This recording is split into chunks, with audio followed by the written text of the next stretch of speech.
আহা, কিছু তো মনে থাকবে, কোনো ছবি, কারো মুখ, কোনো জায়গার নাম ভেবে দেখো না, একটু ভাবতে থাকো, সময় নাও, কিছু মনে পড়লে জানিও, কেমন?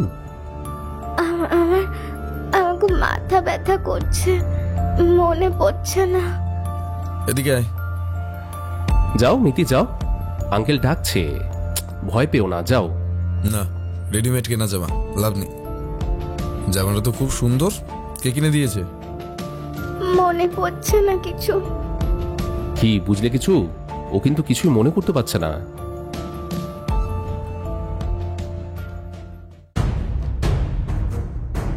নমস্কার বন্ধুরা, শীতের হিমেল হাওয়া গায়ে মেখে নিশিরাগ গল্পের আড্ডায় আমি জয়দীপ আরও একবার তোমাদের স্বাগত জানাই।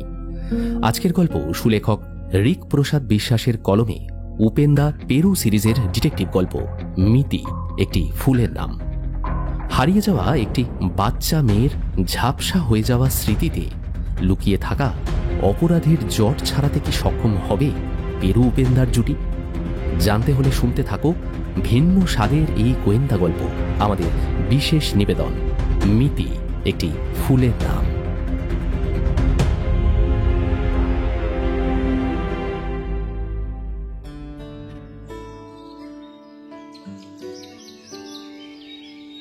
বাবুঘাটে হাওয়া খেতে এসেছি। আজ বুধবার সকালবেলা 10টা নাগাদ জিপিওর কাছে একটা অফিসে এক মক্কেলের কাছে কাজ ছিল। অনেকদিন ঝুলোঝুলির পর আজ আমাকে তিনি সময় দিয়েছেন।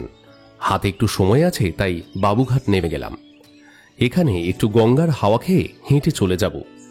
বিগত 10 মাস ধরে তাকে অনেক বুঝিয়ে সুঝিয়ে একটা নতুন পেনশন পলিসি করানোর জন্য নিমরাজি করিয়েছি।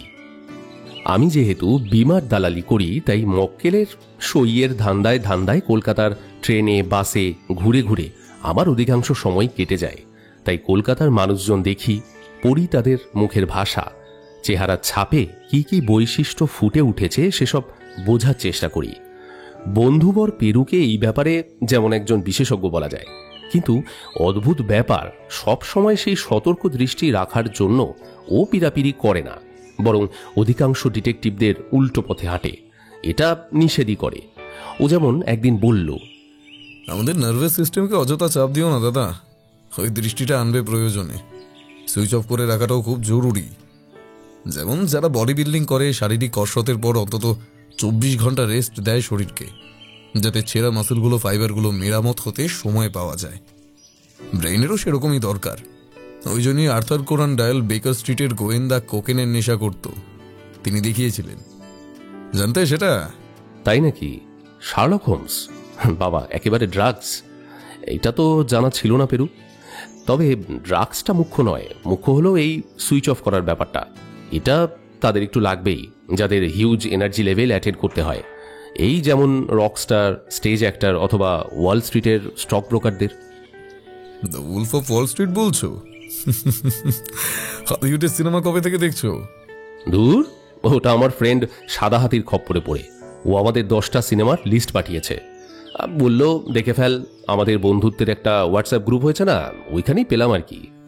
যা তা লেভেল দেখাচ্ছ দাদা, বছর খানেক আগে স্মার্টফোন হাতে ধরতে ভয় পেতে তুমি। সবই তোমার মহিমা পেরু, আমি তো এসব কিছুই জানতাম না। আমি অতি সাধারণ একজন লোক, যার কোনো উচ্চাসা নেই, এই সামান্য বিমার দালালি করে পেট চলে আর কি। I protest your honor. তুমি গ্রেট উপেন্দা, ঘোষাল অ্যান্ড শার্নাল ইনভেস্টিগেটিং এজেন্সির একজন দুধে গোয়েন্দা। প্রাইভেট ইনভেস্টিগেশন করে একের পর এক কেসের পর্দাফাই করে ফেলেছ। আর হাঁচি কাশিতে একেবারে একসার। একদম নয়, অযথা করোনা বাক্য ব্যয়। পেরুর সাথে এইরকম খোটাখুটি আমার হরদম চলে। এক এক সময় ভাবি, এইরকম বিচিত্র একজন লোকের সাথে পরিচয় না হলে জীবনটা না কতই ম্যারমেরে হতো। পেরুর অলস, খামখেয়ালি, পাগলাটে স্বভাবে প্রথম প্রথম খুব অবাক হতাম, এখন অভ্যস্ত হয়ে গেছি, ভালোই লাগে। এত এত সাধারণ লোকের ভিড়ে একটু পাগলাটে অন্যরকম কারোর সান্নিধ্য পেলে মজাই লাগে। এই যেমন ওর খবরের কাগজের অফিস থেকে একদিন একটা মহিলা এসে ওকে যাচ্ছে তাই অপমান করে গেল। পেরুকে নাকি কাউকে ইন্টারভিউ করার কাজ দিয়েছিল, সে নাকি রেডি হয়ে বাড়িতে বসে আছে। পেরু বাইক নিয়ে বেরিয়েও যায় তার বাড়ির উদ্দেশ্যে, তারপর মাঝ রাস্তায় হাওয়া হয়ে যায়, এদিকে বাড়িতেও ফেরে না 2 দিন।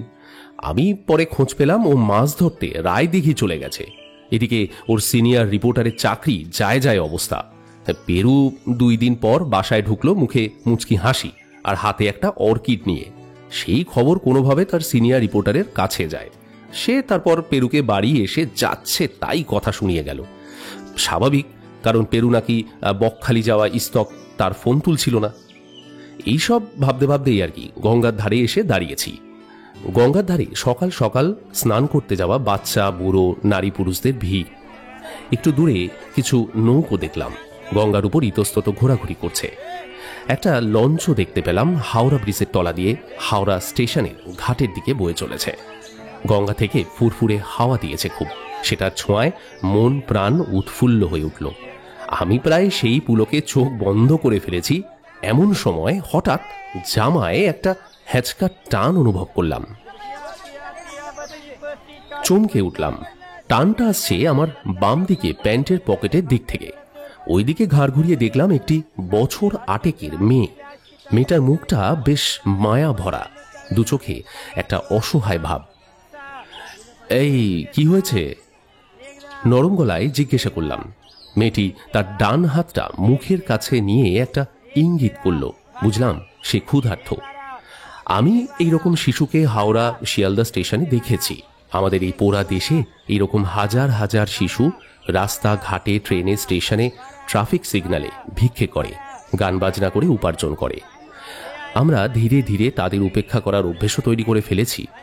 শিশু ভিখারি দেখলে তাই অন্য 10 জনের মতো আমিও মুখ ঘুরিয়ে অন্যদিকে চলে যাওয়া বা একেবারেই কোনো উৎসাহ না দেখিয়ে মোবাইল বা খবরের কাগজে মনোনিবেশ করার অভ্যেসটা আয়ত্ত করে নিয়েছি। কিন্তু জানি না কেন এখন আমি সেরকম পারলাম না। তার কারণ মেয়েটার শারীরিক ভাষা আর তার চোখ অন্যরকম মনে হলো, ঠিক পেশাগত নয়।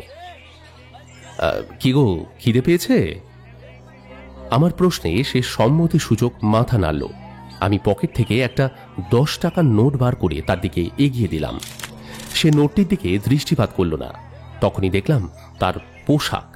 সে যেন বাইরে ঘুরতে বেরিয়েছে। এ যেন নতুন পোশাক। যে বাচ্চারা ভিক্ষা বৃত্তিতে নেমে পড়েছে তাদের পোশাক কি এত রোশনাই মার্কা হবে? কোনো গৃহস্থ বাড়ির শিশু হারিয়ে এখানে এসে পৌঁছয়নি তো? এই চলো। সে আমার পিছু পিছু হেঁটে আসতে লাগলো। আমি একবার ঘাড় ঘুরিয়ে তাকে দেখলাম। সে নিশ্চিত ভঙ্গিমায় আমার পিছু পিছু আসছে। বাবুঘাটের বাঁধানো দালানের একটি সামনেই একটি ঠেলায় একজন পুরি ঘুগনি বিক্রি করছিল। আমি তার দিকে ইঙ্গিত করে বললাম, খিদে, খাবি? সে পুনরায় সম্মতিসূচক মাথা নাড়ল। আমি বাড়ি থেকে খেয়েই বেরিয়েছি, তাই 1 প্লেট পুরি ঘুগনির অর্ডার দিলাম। সে প্লেটটা হাতে নিয়ে গোগরাসে খেতে লাগলো। বাচ্চাটির গড়ন একটু শ্যামলা ধাঁচের, তবে মুখে অদ্ভুত মায়া। খুব তৃপ্তি করে সে 4টে পুরি খেল। আমি দোকানদারকে আরও 2টো পুরি দিতে বললাম। মেয়েটিকে বললাম, এই কিরে, তোর নাম কি? সে কোনো উত্তর দিল না, ব্যগ্রভাবে খেতে লাগলো। আমি তারপর টাকা মিটিয়ে দিলাম। দেখি ততক্ষণে ওর খাওয়া হয়ে গেছে। জলের জগ থেকে জল নিয়ে উঁচু করে খাচ্ছে সে। আমি মাথা ঘুরিয়ে হাঁটা দেওয়ার উপক্রম করতেই দেখি কখন সে এসে আমার হাত ধরে দাঁড়িয়ে গেছে। আরে খাওয়া হলো তো, আর কি চাই? খানিকটা বিরক্তির স্বরেই বললাম আমি। সে কোনো উত্তর দিল না, অসহায়ভাবে আমার মুখের দিকে তাকিয়ে রইল। কিরে, কথা বলছিস না কেন? এতেও হয়নি? ছাড় না, এবার কাজ আছে আমার। কথাটা বলে আমি একটা 10 টাকার নোট আবার বার করে বিরক্তি সহকারে ওর দিকে বাড়িয়ে ধরলাম। মেয়েটি নোটটির দিকে তাকালো না। সে আমার চোখের দিকে তাকিয়ে রইল ফ্যাল ফ্যাল করে। আমি বিরক্তিতে ওর হাত ছাড়ানোর চেষ্টা করে একটা ঝটকা মারলাম।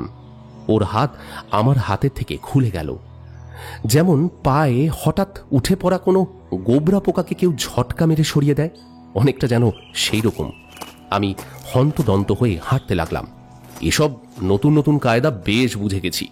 এখন আর 5-10 টাকার ফন্দি নয়, এসব সাজানো কেস, বড় কিছু খসানোর ধান্দা। এর পেছনে নিশ্চয়ই কেউ কলকাঠি নাড়ছে। কোনো মহিলা হওয়া অসম্ভব নয়। এর উদ্দেশ্য ব্ল্যাকমেলিং বা হয়তো আরো সাংঘাতিক কিছু। না না, এই টোপে পা দেওয়া যাবে না, আমি ভাবলাম। আমি পেছন দিকে না তাকিয়ে রাস্তা পেরিয়ে এলাম। হাইকোর্টের সামনে দিয়ে হেঁটে যাচ্ছি। তখনই একটা কিডন্যাপিংয়ের নতুন কায়দার কথা মাথায় এলো, যেটা সম্প্রতি সমাজ মাধ্যমে খুব প্রচার লাভ করেছে। একটা বাচ্চা মেয়ে হারিয়ে যাওয়ার নাটক করবে, সে নিশানা করবে যুবতী বা প্রৌঢ় মহিলাদের, তাকে তার বাড়ির ঠিকানায় পৌঁছে দিতে বলবে। সেখানে সেই মহিলা পৌঁছেই উল্টে তাকে কিডন্যাপ করা হবে। সে যেন এই কেসটাই। তখনই খেয়াল হলো, একবার পেছনে তাকাই, ভাবলাম মেয়েটি নিশ্চয়ই এতক্ষণে সুবিধে বুঝে কেটে পড়েছে, কিন্তু না, পেছনে তাকাতেই দেখি মেয়েটি আমার ঠিক পেছনে এসে দাঁড়িয়েছে। উফ, কি মুশকিল! কি চাই? হারিয়ে গেছিস?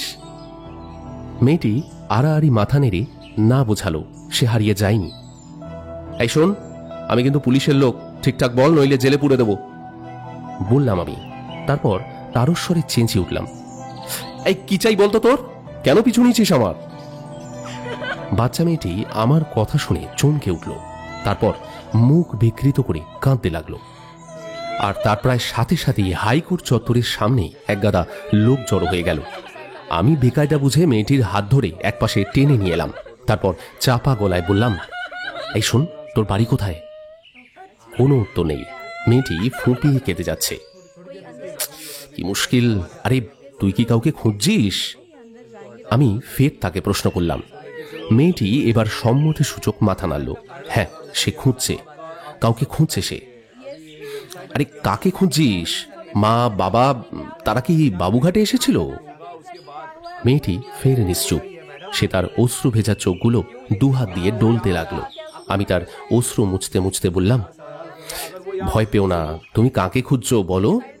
তুমি কি কাউকে খুঁজতে খুঁজতে এখানে এসেছো? কি গো, বাংলা বোঝো তো? সে মাথা নেড়ে বোঝালো সে বাংলা বোঝে। কিছু বলছো না কেন? কথা বলতে পারো না? ভবানী। আমাকে চমকে দিয়ে মিহি গলায় বলল সে। তার মুখে এই প্রথম একটা শব্দ শুনলাম। যাক বাবা, মেয়েটি কথা বলতে পারে। হঠাৎ খেয়াল হলো ঘড়িতে 9:30 বাজে। মক্কেলকে সকাল সকাল অফিস খুলতে পাকড়াও করতে হলে আমাকে এই ঝামেলা চুকিয়ে রওনা দিতেই হবে এখন। আমি তাই মেয়েটির দিকে পর মুহূর্তেই তাকিয়ে বললাম, সে কে? তোমার বাবা? না। তাহলে সে কি তোমায় এখানে নিয়ে এসেছিল? না। এখানে কি তার আসার কথা ছিল? না। কি আশ্চর্য! তার বাড়ির ঠিকানা জানো? না। তোমার বাড়ি কোথায়? বাড়ি পৌঁছে দিতে হবে? জানি না। মেয়েটির উত্তরে আমার মাথা যেন ভোঁ ভোঁ করতে লাগলো। মেয়েটি কি চায়, কিভাবে এখানে এলো, কিচ্ছু আন্দাজ করতে পারলাম না। টাকাটাও নিতে চাইছে না। ঠিক তখনই একটা ফোন ঢুকলো।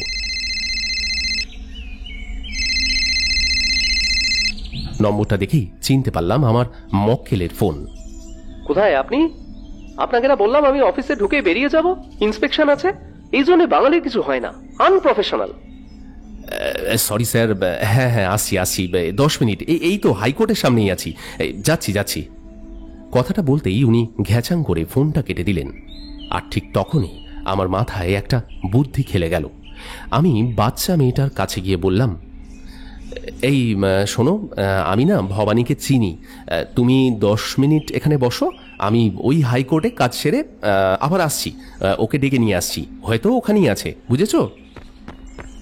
কথাটা বলেই আমি পড়িমড়ি করে ছুটলাম। যাক বাবা, অনেক বুদ্ধি খরচ করে উটকো ঝামেলা থেকে নিষ্কৃতি পেয়েছি। মক্কেলের অফিসের গেট দিয়ে ঢুকছি, হঠাৎ মাতা মেরির একটা ছবি সামনে দেখলাম।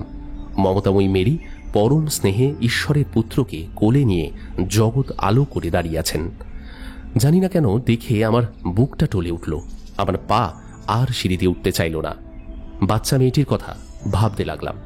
মেয়েটি সত্যি সত্যি কারো হারিয়ে যাওয়া সন্তান নয় তো?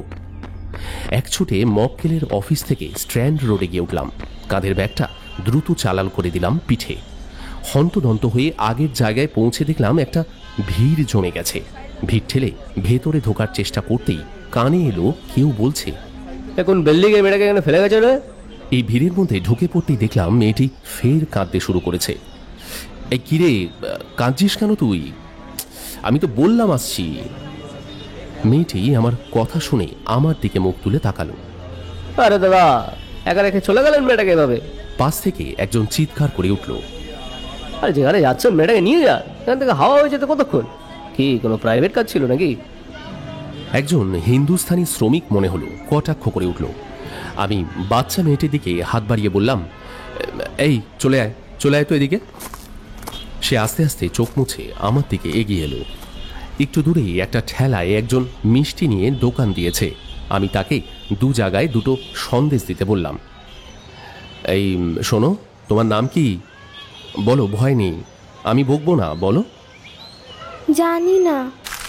দোকানদার সন্দেশ হাত বাড়িয়ে মেয়েটির হাতে দিল। মেয়েটির কি স্মৃতিশক্তি লোপ পেয়েছে? তাই সে কিছু মনে করতে পারছে না, নাকি বাড়ি থেকে পালিয়ে এসেছে? গ্রামের নাম মনে নেই, নিজের নাম পর্যন্ত মনে করতে পারছে না। মেয়েটিকে নিয়ে এখন কোথায় যাওয়া যায়? থানায় যাব কি একবার? আমাদের আবার ভাড়ার ফ্ল্যাট, নাকি পেরুকে ফোন করব? এই সব নানান ভাবনা মাথার মধ্যে আসছিল। পেরুকে ফোনে পেলাম না। আজ 7 দিন পর ফের কাগজের দপ্তরে গেছে। ওপরওয়ালাদের বিস্তর চোটপাট সহ্য করেছে নিশ্চয়ই, তাই বন্ধুবর একটু ব্যস্ত।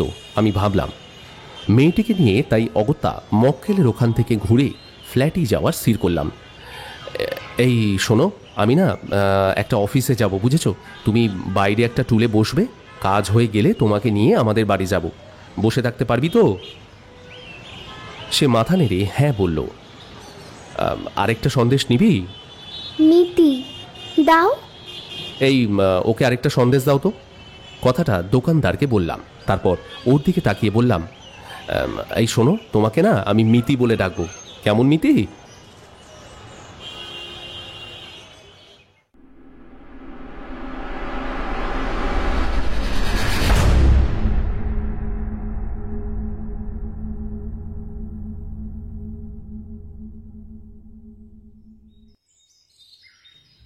মিতি আমাদের ফ্ল্যাটে এসে টুকটুক করে সারা বাড়ি ঘুরে বেড়াচ্ছে। দুপুরবেলা ফ্ল্যাটে ফিরে এসেছি। আমাকে খানিকক্ষণ পরে সে জিজ্ঞাসা করল, তোমার ঘরে কে কে থাকে? এই তো আমি আর একজন আঙ্কেল, তার নাম পেরু। পেরুর নামটা শুনে সে খিলখিল করে হেসে উঠল। সে নাকি এরকম নাম কারোর শোনেনি কখনো। পেরুর প্রিয় আরাম কেদারায় বসে দোল খেতে লাগলো। কেদারার অদূরেই একটা ইন্ডিয়া টুডে ম্যাগাজিন রাখা ছিল। তার রঙিন মলাটে বোধহয় সে আকৃষ্ট হলো। বইটা তুলে নিয়ে পাতা উল্টে বিভিন্ন ছবি দেখতে লাগলো। এদিকে আমি দুশ্চিন্তা করতে লাগলাম যে পেরু ফিরে এসে কি প্রতিক্রিয়া দেবে। বাচ্চাদের বিশেষ পছন্দ করে নাও, বলে তো মাঝে মাঝে। ও একজন অলস কুড়ে লোক, আসলে নির্জনতাই পছন্দ করে। এদিকে এই ফ্ল্যাটে ঢোকা স্তক মিতি টুকটাক দুষ্কর্ম করেই যাচ্ছে।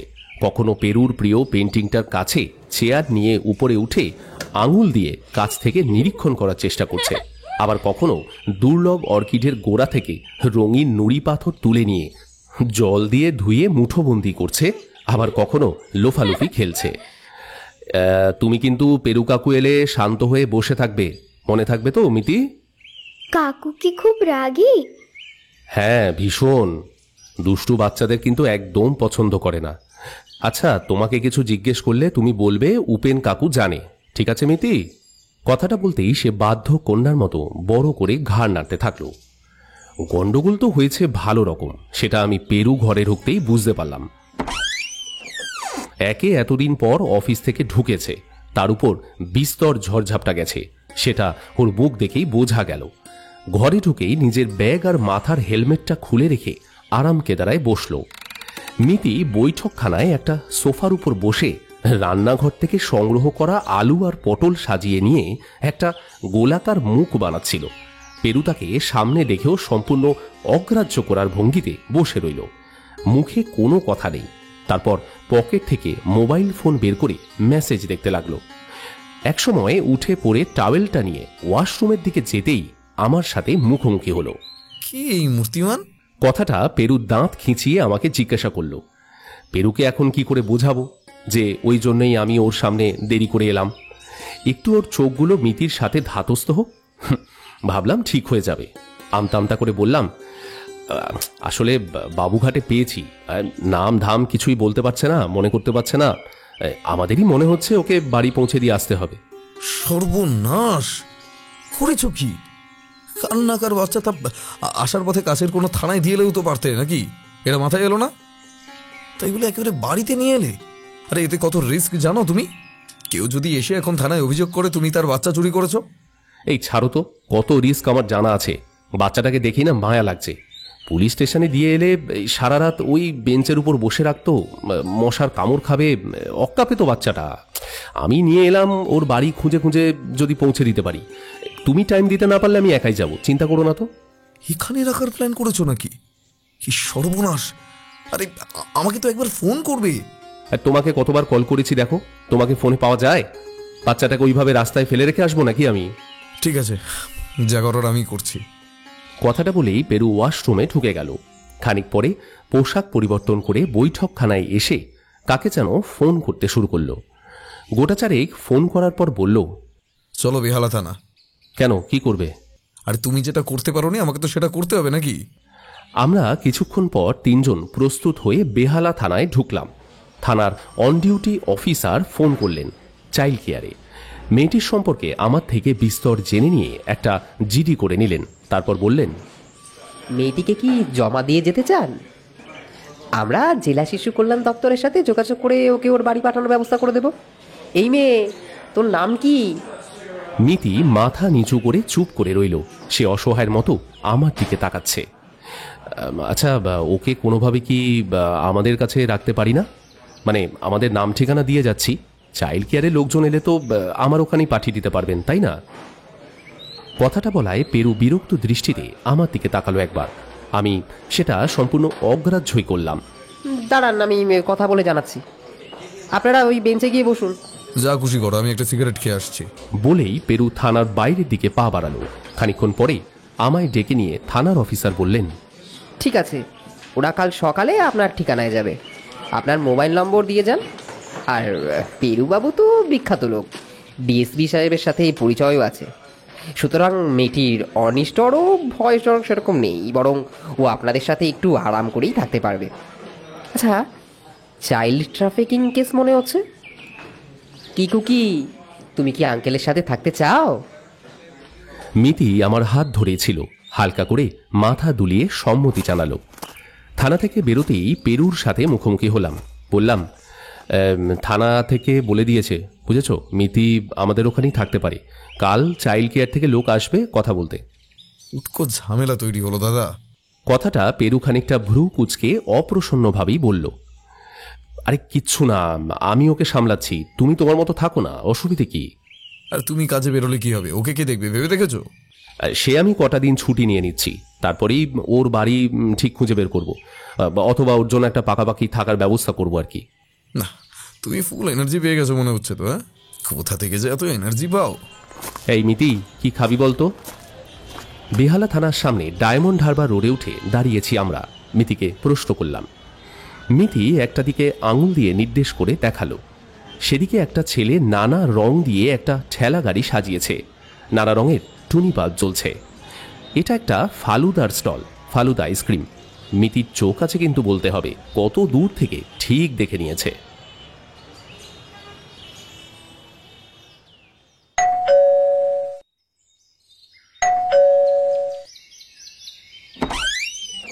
পরের দিন আমাদের ফ্ল্যাটে এক মধ্যবয়স্কা মহিলা ও একজন বছর 30-এর যুবক এলো।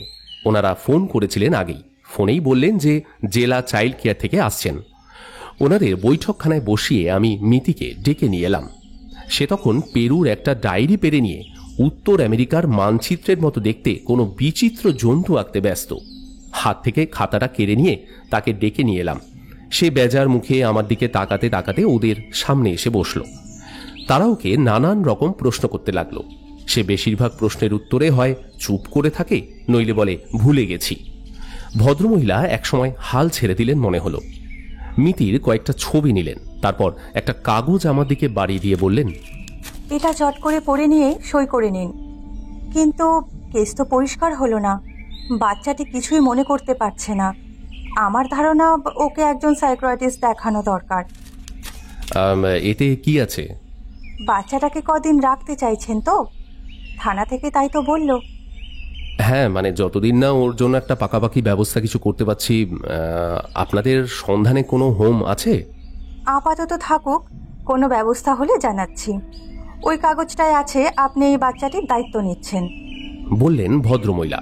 আমি কথা না বাড়িয়ে কাগজ সই করে ওনাদের হাতে তুলে দিলাম। জিজ্ঞেস করলাম, আচ্ছা বলছিলাম চা কফি কিছু খাবেন তো? ওনারা এক কাপ কফি খেয়ে বিদায় নিলেন।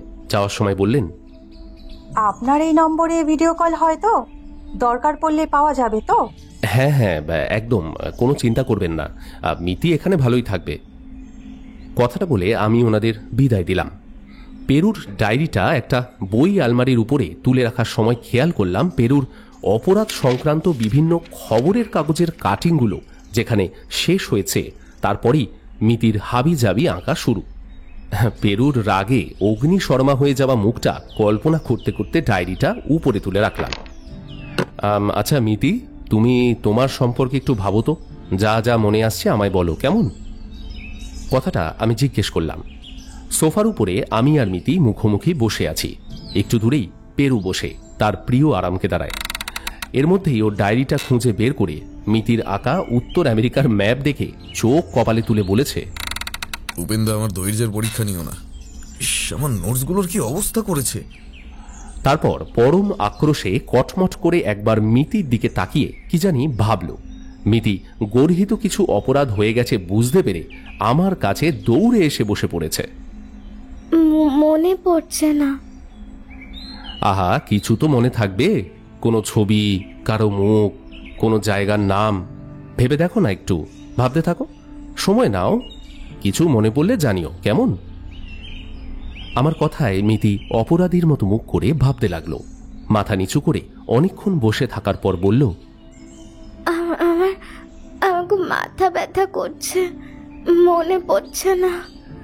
এদিকে আয়। পেরু ডাক দিল। পেরু দেখি মিতির দিকে এক দৃষ্টে তাকিয়ে আছে। যাও মিতি যাও, আঙ্কেল ডাকছে, ভয় পেও না, যাও।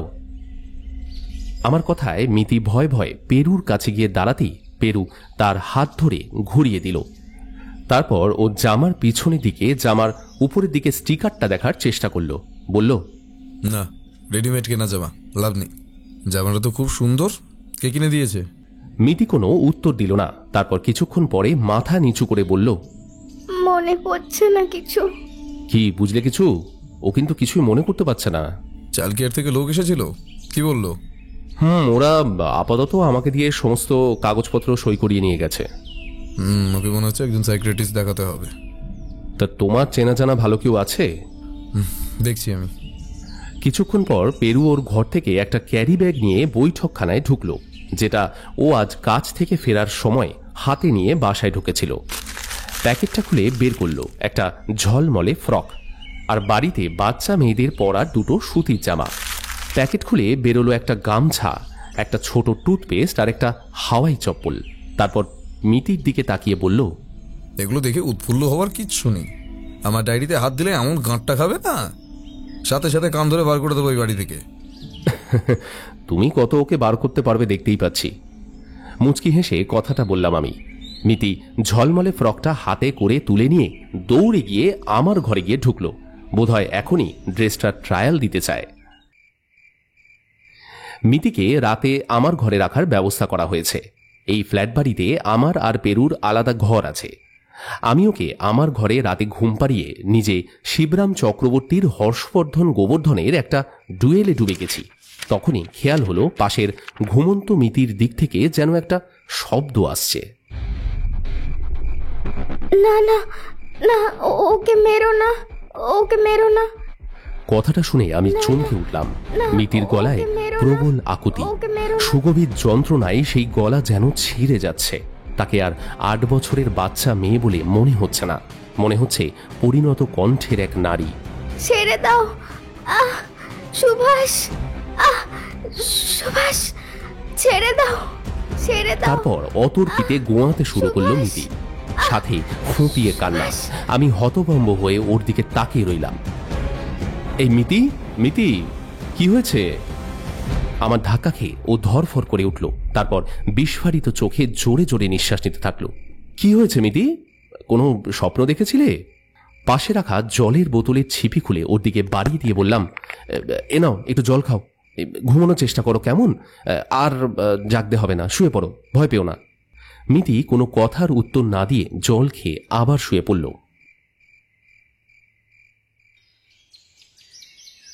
পরের দিন সকালবেলা পেরুকে ঘটনাটা বলতেই ও বলল, সে কি কি কি দেখতে পেলে জিজ্ঞেস করোনি? আরে স্বপ্নের মাধ্যমে আমাদের সাবকনশিয়াস মাইন্ড বাস্তব জীবনের অনেক প্রজেকশন পাঠায়, সেটা জানো না? আরে অনেক তথ্য পেতে হয়তো প্রকৃত পরিচয় জানার কিছু ক্লু। আমি যদিও আমাদের এডিটরকে বলে ওর একটা ছবি আমাদের ওই প্রথম আলো দৈনিকে ছাপার প্ল্যান করেছি নিরুদ্দেশের কলামে, আর তবুও তুমি করতেই পারতে। উঠেছে, সে উঠেছে। হ্যাঁ, আমার ফোন হাইজ্যাক করে বসে আছে আর কি। সকাল থেকে মোবাইলে গেম খেলে যাচ্ছে। কাল ওর জন্য 2টো কেক বানানোর গেম ডাউনলোড করে দিয়েছি, মহা খুশি। ডাকো ডাকো, আর কালকে ড্রেসটা পরিয়ে নিয়ে এসো। আমি মিতিকে 8 ঘন্টার মধ্যে তৈরি করে নিয়ে এলাম। এর মধ্যে আমাদের রান্নার দিদি ঝর্ণাদি ঘরে এসে পড়ল। মিতিকে দেখেই বলল, ও মা, কি সুন্দর গো! তাই রাজকন্যাকে কোথা থেকে আনলে গো দাদাবাবু? তোমার বড় দাদাবাবু জানে, গঙ্গার ঘাট থেকে আবির্ভূত হয়েছিলেনি জলকন্যা। আপনার কেউ হয় বুঝি? ও মা, তোমার নাম কি গো? মিতি আমার এক দুঃসম্পর্কের কাজিনের মেয়ে, কলকাতা ঘুরতে এসেছে। যাও তুমি রান্নায় লেগে পড়ো তো, পেরু আবার বেরোবে তো। মিতিকে নিয়ে এসে পেরুর সামনে দাঁড় করালাম। সে পেরুকে দেখে মুচকি মুচকি হাসছে। বুঝতে পেরেছে এই কাকুটার উপরে যতটা কড়া সাজার ভান করুক না কেন, আসলে উনি মোটেও অমন নন। কত মনে করে করে যত্নে তার জন্য কাল বাজার করে এনেছে। সকালে আবার বাজারে গিয়ে মিতির জন্য সন্দেশ আর পমফ্রেট মাছ কিনে এনেছে শুনেছে মিতি, তাই ওর ভয়টা মনে হয় একটু কমে গেছে।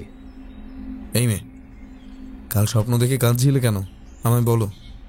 হ্যাঁ বলো, যা যা মনে পড়ছে আঙ্কেলকে বলো কেমন। আমার কথায় মিতি কি যেন ভাবতে লাগলো। তার মুখে এক রাশ শঙ্কা। কিছুক্ষণ পর আমতা আমতা করে বলল, ওই স্বপ্নটা আমি মাঝে মাঝে দেখি। কি দেখো? আমাকে আমাকে কারা বেঁধে রেখেছে। 2টো লোক সামনে আর একজনকে গলা টিপে ধরেছে। লোকটা ছটফট করছে। তারপর লোকটা পাগুলো ছুটতে থাকে। তার 2 হাত একটা লোক চেপে ধরে আছে, আর অন্যজন গলা টিপে বসে আছে তার উপর। আমি চিৎকার করছি ছেড়ে দেবার জন্য। মনে করো আশেপাশে আর কিছু দেখতে পাচ্ছ? একটা মন্দির, একটা বট গাছ, দেউল ঘাটা, একটা সিঁদুর মাখানো ছাগল বলি দেওয়ার হাঁড়ি কাঠ।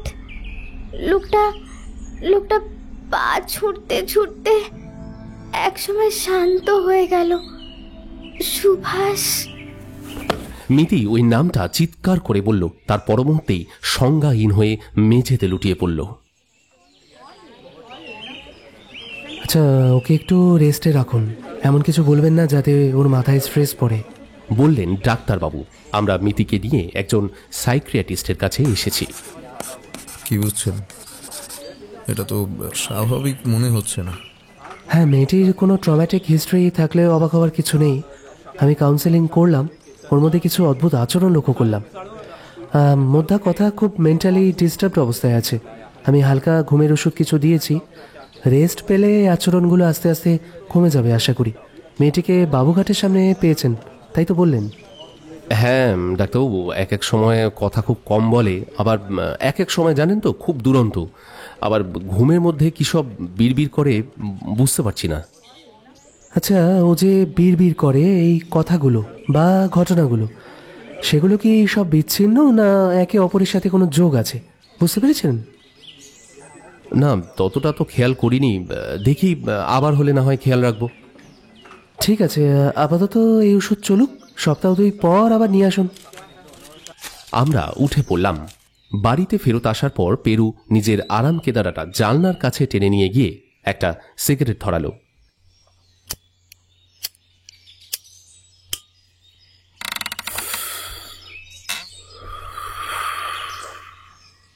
আর ধোঁয়াটা আবার দেখলাম বাইরে ছাড়ছে। বাড়িতে একটা বাচ্চা আছে, তাই ঘরে সিগারেটের ধোঁয়া ছাড়া যাবে না, এই চিন্তাটা ওর মধ্যে এসেছে দেখে ভালো লাগলো। অথচ শুরুতে এমন করছিল যেন মিতিকে এক্ষুনি তাড়াতে পারলে বাঁচে। সত্যি একেই বলে পরিবর্তন। আমাদের মিতির রোজকার জীবনের মধ্যেও একটা পরিবর্তন এলো, আর আমার জন্য বিরাট ঝটকা।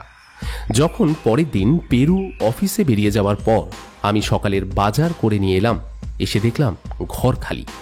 আমি ঘরে এসে ওকে নাম ধরে ডেকে যখন পেলাম না, দরজার কাছে গিয়ে দেখলাম পেরুর আনা নতুন মিতির হাওয়াই চটিটা নেই। আমি দৌড়ে ফ্ল্যাট থেকে বেরিয়ে এসে সামনের মুদিখানার দোকানে ছুটে গেলাম। মুদিখানার দোকানদার বিপুল দাকে জিজ্ঞেস করলাম, এই বিপুলদা, কোনো বাচ্চা মেয়েকে দেখেছো, মানে এখান দিয়ে হেঁটে যেতে? হ্যাঁ, এইমাত্র তো একটা বাচ্চা হেঁটে হেঁটে গেল, ওই তোমাদের ফ্ল্যাটে যে এসেছে তো। হ্যাঁ হ্যাঁ হ্যাঁ হ্যাঁ, কোন দিকে গেছে গো? হ্যাঁ হ্যাঁ, ওইদিকে ওইদিকে। সাথে কেউ ছিল? না না, একাই একাই। দেখে মনে হলো খুব তাড়াহুড়োয় আছে, এই হনন করে হেঁটে যাচ্ছিল। ও আচ্ছা আচ্ছা। কথাটা বলেই আমি ওনার দেখার দিকে দৌড় দিলাম। মিনিট পাঁচেক পর ওকে দূর থেকে দেখতে পেলাম। সে মন্ত্রমুগ্ধের মতো একা একা কোথায় হেঁটে চলেছে। আমি দৌড়ে গিয়ে পেছন থেকে ওর হাত চেপে ধরলাম। এই মিতি, কোথায় যাচ্ছিস একা একা? সে এক অজানা দৃষ্টিতে আমার দিকে তাকিয়ে আছে। চোখগুলো কেমন যেন ঘুম ঘুম ভাব। রাত হলে বলা যেত যেন নিশির ডাক শুনে হেঁটে চলেছে, কিন্তু এখন তো ভর দুপুর। এই মিতি, মিতি, এই। কথাটা বলে আমি মিতিকে খুব করে ঝাঁকিয়ে দিলাম। ও ধরফর করে কেঁপে উঠল, যেন চোখ খোলা অবস্থায় ঘুম থেকে জেগে উঠল। পর মুহূর্তেই আমাকে দেখে বলল, আমি আমি কোথায়? এখানে কিভাবে এলাম আমি? চলো চলো বাড়ি চলো তো। ওকে বাড়ি নিয়ে আসতেই ফের সম্পূর্ণ স্বাভাবিক আচরণ শুরু করলো। তুই হঠাৎ কোথায় গেছিলিস বলতো? হ্যাঁ? মিতি একটু অন্য মনস্ক হয়ে গেল। তারপর বলল, ওরা ওকে মেরে ফেললো। কারা? তুই কাদের দেখেছিস? সুভাষ সুভাষ ওকে মেরে ফেলেছে, আমাকেও মারবে। ওর চোখগুলো আবার ঘুম ঘুম হয়ে গেছে। তোমাকে কেন মারবে মিতি? সুভাষ কে? মানে সে কোথায় থাকে? দেউল ঘাটা। বলেই মিতি কাঁদতে শুরু করলো। মিতি, শোনো শোনো, থাক, ও সবার ভাবতে হবে না, কেমন? আমি ছুটে গিয়ে ওকে ধরে নিলাম। তারপর বৈঠকখানা সোফাটার উপরে বসিয়ে দিলাম। সে ঘুমিয়ে পড়ল দেখতে দেখতে। কিছুক্ষণ পর পেরুকে ফোন কল করতেই একেবারেই পেয়ে গেলাম ওকে। বিষয়টা বলতেই ও বলল, সামনে কোনো ক্রাইম হয়েছে গো দাদা। মেয়েটা এত শক পেয়েছে তাই বলতে পারছে না, সেটাই ওর মনে ঘুরে ঘুরে আসছে। আর এখান থেকেই হয়তো ওর নাম ধাম খুঁজে পাওয়া সম্ভব হবে। এই বলছি, এখন তো একা একা বাড়ি ছেড়ে বেরোতে বেশ ভয় লাগছে। এই কোলাপসেবল গেটটায় না তালা মেরে বেরোতে হবে মনে হচ্ছে। এদিকে মানে ওর কিছু হয়ে গেলে আমার হাতে তো হাত করা পড়বে। মেয়েটার দায়িত্ব নিয়ে বসে আছি। ঠিক আছে, একবার ডিএসপি সাহেবের ওখানে যাবো এখান থেকে। একটা জায়গার নাম বলছিল, মনে আছে? ওই তো কি একটা দেউল ঘাটা না কি জানি নাম। দেউল ঘাটা, এই নামটা এই নিয়ে দুবার নিয়েছে। এই হাত কাকতালীয় ব্যাপার নয়। এই নামে পুরুলিয়া জেলায় কাঁসাই নদীর পাশেই একটা স্থান আছে, খোঁজ নিয়েছি। এই মেয়েটার সাথে ওই দেউল ঘাটার কিছু সম্পর্ক আছে। এখন কথা হলো ও কোন ক্রাইমের কথা বলছে। হ্যাঁ, খুনের কথা বলছে তো। পেয়ে যাবো, আপনিও না। রাতের মধ্যে খবর নিয়ে ফিরছি। রাখছি দাদা। বলে পেরু ফোনটা কেটে দিল। আমার আজও কাজে যাওয়া হলো না। আর যাব কি, একটু এদিক ওদিক করেছি, কাকু কাকু বলে ডেকে মিতি আমাকে পাগল করে তুলেছে। এদিকে মোবাইলে ব্যাটারি চার্জ থাকছে না ওর গেম খেলা দৌড়াতে, অথবা টিভি খুলে দিতে হবে, কার্টুন দেখতে দেখতে হো হো করে হাসবে। টিভি বন্ধ করে দিলে রান্নাঘর থেকে সবজি নিয়ে এসে আমার সাথে বাজার বাজার খেলা শুরু করে দেবে। সত্যি, সবজিগুলো একটা ব্যাগে ভরে নিয়ে হেঁটে এসে বলবে, আর সবজি নেই? তোমরা শাক খাও না, কোয়াশ খাও না? তোমাদের জুড়িতে তো কিছুই নেই। ধুর। আমি একটা সময় ফোনটা হাতে পেয়ে দেখলাম 3টে মিস কল। পেরু ফোন করেছিল। ঘড়িতে রাত 9:30 দেখলাম। ওকে পাল্টা ফোন করতেই বলল প্রায় এসে গেছে, বাড়ি এসে কথা বলবে। খানিক পরেই পেরু রুমে ঢুকে জুতো খুলতে খুলতে বলল, ডিএসপি সাহেবের মাধ্যমে খোঁজ নিয়েছি। দেউলঘাটা এলাকায় গত বছরখানেক কোনো খুন হয়নি। লাস্ট অস্বাভাবিক কেস একটি লোকের বিষ খেয়ে মৃত্যু। অদ্ভুত ব্যাপার হলো যে কারণ নিরুদ্দেশের খবরও নেই। এবার তাহলে দাদা? বুঝতে পারছি না, মানে মিতিকে কিভাবে ওর বাড়ির লোকের হাতে তুলে দেব। ডিডেন্ট। মেয়েটির জন্য ওরা হোম খুঁজে পেল নাকি দেখো, খোঁজ নাও। এই তুমি এরকম কথা বলতে পারলে? তাহলে আরে প্র্যাকটিক্যাল হও, এভাবে ওকে কতদিন নিজের কাছে রাখবে? ওরা হোমে ওর সব দিক থেকেই যত্ন নিতে পারবে। তুমি বুঝতে পারছো না, ও আস্তে আস্তে বড় হবে। একজন মেয়ে বড় হলে তার জন্য একজন মেয়ে অভিভাবক দরকার, ব্যাপারটা বোঝো। এই শোনো, তোমার অসুবিধে হলে তুমি ওকে নিয়ে ভাবনা ছেড়ে দাও। আমার এক মাসতুতো বোন আছে কৃষ্ণনগরে, দরকার হলে ওর কাছে গিয়ে রেখে আসবো, আর তোমায় চিন্তা করতে হবে না। আমি মিতির সাথে কথা বলতে বলতে খেয়াল করলাম ও সংখ্যা চেনে, বাংলা ইংরেজি অক্ষর চেনে। তার মানে ওর প্রাথমিক শিক্ষা নিশ্চয়ই শুরু হয়েছিল, অথচ ওর বাড়ির কথা মনে করতে পারছে না। আমি খবরের কাগজটা নিয়ে ওকে একটা মজার ঘটনা পড়ে শোনাচ্ছিলাম, হঠাৎ পেরু ডাকতে শুরু করলো আমায়। কি হলো? মিতির ব্যাপারে আবার কিছু উদ্ভট কিছু মাথায় এলো নাকি? আমি ডাক্তারকে ফোন করলাম, বললো আগের দিন বলেনি, কিন্তু মিতির একা একা বেরিয়ে যাওয়া ঘটনাটার কথা শুনে ওনার একটা ধারণা হচ্ছে মিতি সম্পর্কে। কি বলল? Split personality disorder. সেটা আবার কি? একজনের মনের ভেতর দুজন ভিন্ন লোক বাস করে, এরা দুজন কেউ কাউকে চেনে না। এটা একটা মানসিক ব্যাধি। না না, কিছুই বুঝলাম না। ধরো তুমি এখন বিমার দালাল, কিন্তু তুমি জানো তুমি ডিটেকটিভের কাজ করো। এক্ষেত্রে তুমি দুজন মানুষের কাজ করলেও তারা পরস্পরকে চেনে। কিন্তু এমন যদি হতো, তুমি যখন বিমার কাজ করো তখন তোমার কভার করা ক্রিমিনাল কেসগুলো মনে করতে পারছো না, অথবা ইনভেস্টিগেশনের সময় মনে করতে পারছো না যে বিমার দালালিও করো, তাহলে ওটা এসপিডি হয়ে যাবে, বুঝলে? আচ্ছা, বুঝলাম, কিন্তু দেউলঘাটার ঘটনার কথা তো কোনো বাস্তব ভিত্তি পাওয়া গেল না, মানে তার কি হবে?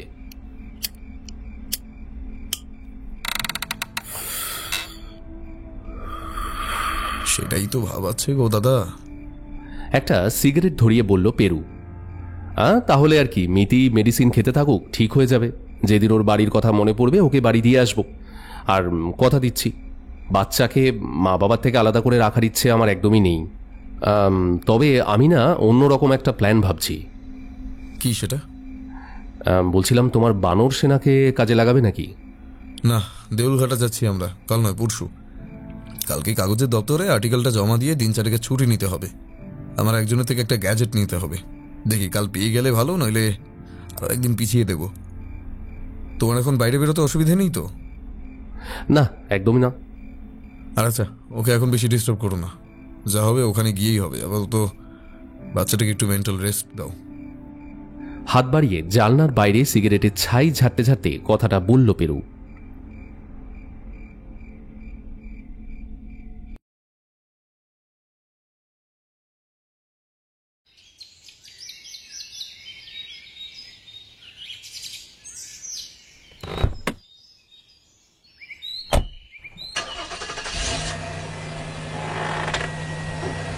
দুদিন পর বেশ ভোর ভোর একটা প্রাইভেট গাড়ি ভাড়া করে দেউলঘাটার উদ্দেশ্যে রওনা হয়ে গেলাম আমরা। পেরু বলছিল প্রায় 8 ঘন্টার অধিক পথ, তাই ভোর 6টার মধ্যে বেরিয়ে পড়তে হবে। সকালবেলা দ্বিতীয় হুগলি সেতুর উপর দিয়ে হুগলি নদীর জলো হাওয়া খেতে খেতে দেখছিলাম মিতি ঘুম ঘুম চোখ নিয়ে ব্রিজ দেখছে। ক্রমশ ডানকুনি পেরিয়ে বাঁদিকের রাস্তা ধরে চণ্ডীতলা, কলাছাড়া, চাপাডাঙ্গা, আরামবাগ, বাঁকুড়া পেরিয়ে একসময় আমরা পুরুলিয়ার কাছে পৌঁছে গেলাম। আর 60 কিলোমিটার। জায়গাটা কাঁসাই নদীর অববাহিকায়। এই রাস্তা দিয়ে রাঁচি যাওয়া যায় না? একটু পরেই আসবে জয়পুর।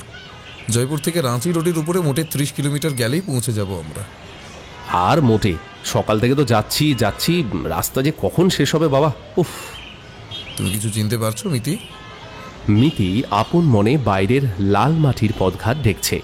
রাস্তায় যে বন জঙ্গল পড়েছে, তাই গাড়ি থেকে জানলায় মুখ বাড়িয়ে মুগ্ধ নয়নে তাড়িয়ে তাড়িয়ে দেখছে।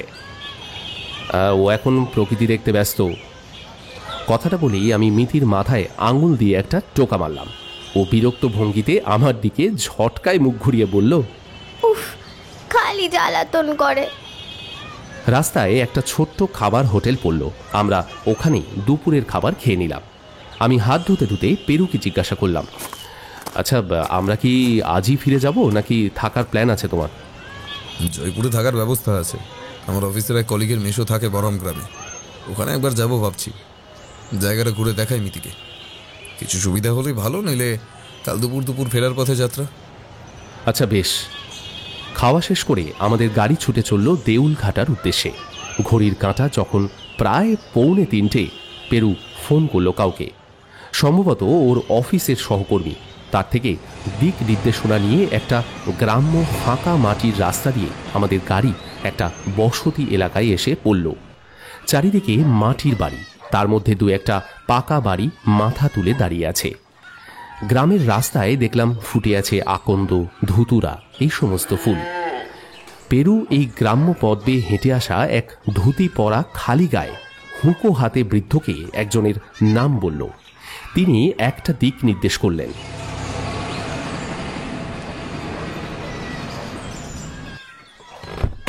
পেরুর অফিসের কলিগের আত্মীয়ের বাড়ি পৌঁছতেই পেরু গাড়ি থেকে নেমে গিয়ে ভেতরে ঢুকে গেল।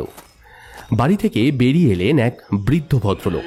আমাদের যথেষ্ট খাতির যত্ন করে একটা সবুজ সাদা রঙের পাকা দোতলা বাড়ির ভেতরে নিয়ে গিয়ে বসালেন। বাড়ির একটু দূরেই একটা গোয়াল ঘর দেখতে পাচ্ছিলাম। 4টে গরু বাড়ির আগে পিছু খুঁটিতে বাঁধা ঘাস খাচ্ছে। পেরু উমেশবাবুর সাথে আমাদের আলাপ করিয়ে দিতে দিতে বলল, ইনি আমার রুমমেট উপেন্দা, আর এই পুচকেটা আমাদের বাড়ির নতুন অতিথি। ও, আমাকে তন্ময় আপনাদের সব কথাই বলেছে। ওরা কোথাও ইঙ্গিতে মিতির দিকে তাকিয়ে বললেন ভদ্রলোক, আপাতত যে কদিন থাকবেন এখানেই থাকুন, দেউলঘাটা ঘুরুন, আর অন্য কোথাও হোটেল খোঁজার কোনো দরকার নেই। এই বয়স্ক ভদ্রলোকটির নাম উমেশ মহাপাত্র। তাও 60-এর উপর বয়স তো হবেই। মাথায় সাদা চুল, গোঁফটাও সাদা, তবে বেশ টান টান চেহারা, কর্মঠ শরীর। পরিচয় হওয়ায় বললেন ওনারা 3 ভাই ছিলেন। বড় 2 ভাই মারা গেছেন। ওনার এক বিধবা বৌদি মারা গেছেন গত বছর। বাড়িতে উনি আর ওনার স্ত্রী, এখন এই 2 জনই থাকে। এখান থেকে দেউলঘাটার মন্দির তো হেঁটেই যাওয়া যায়। হ্যাঁ হ্যাঁ, 10 মিনিটের রাস্তা। এই বাঁকুড়া, পুরুলিয়া, ঝাড়গ্রাম অঞ্চলে কাঁসাই নদীর ধারে ধারে এককালে প্রচুর মন্দির নির্মাণ করা হয়েছিল। বেশিরভাগই ছিল জৈন মন্দির। পাল আর সেন বংশে নির্মিত হয়েছিল এইসব মন্দির। পরবর্তীকালে কিছু কিছু মন্দিরে আবার হিন্দু দেবদেবীরও পুজো শুরু হয়। এখানে কাছে পিঠে বেশ কিছু পোড়া ইটের, পাথরের মন্দির আছে, সেগুলো ঘুরে ঘুরে দেখুন। আশা করি এই এলাকা আর পাথরে পাথরে বয়ে যাওয়া কাঁসাই নদীর শোভা দেখতে দেখতে আপনাদের মন ভরে উঠবে। আমরা ভাবছিলাম জয়পুরে উঠবো কোথায়। খবরদার, ওই কথা মুখেও আনবেন না। ওসব কলকাতার চল হতে পারে। আমাদের গ্রামের পরিচিত কেউ এলে তাকে বাইরে থাকতে দেওয়া হয় না। আর সেখানে তন্ময় আমার প্রায় নিজের ছেলের মতোই। কিন্তু আমরা যে একটা গোলমাল নিয়ে এসেছি, আপনি আমাদের আতিথ্য দান করার আগে সেটা আপনাকে জানানো কর্তব্য। বলুন, তবে আমার শোনার ঠিক আগ্রহ নেই। তবু আপনি যদি বলে হালকা হতে চান বলতেই পারেন। পেরু উমেশবাবুকে একটু দূরে ডেকে নিয়ে গেল। মিতি একটি হত্যার স্বপ্ন দেখে, প্রায় দেখে। আমাদের অনুমান এই গ্রামের সাথে তার কোনো যোগাযোগ থাকতে পারে। ওদিকে ওর পরিচয়, আসল নামধাম কিছুই জানা যাচ্ছে না। ও দেউলঘাটার নাম করছে বারে বারে। এই ব্যাপারেই আমরা একটু বিশদে খোঁজ নিতে এসেছি। ঠিক আছে, আপনি কাজ চালিয়ে যান, আমার দিক থেকে কোনো অসুবিধে নেই।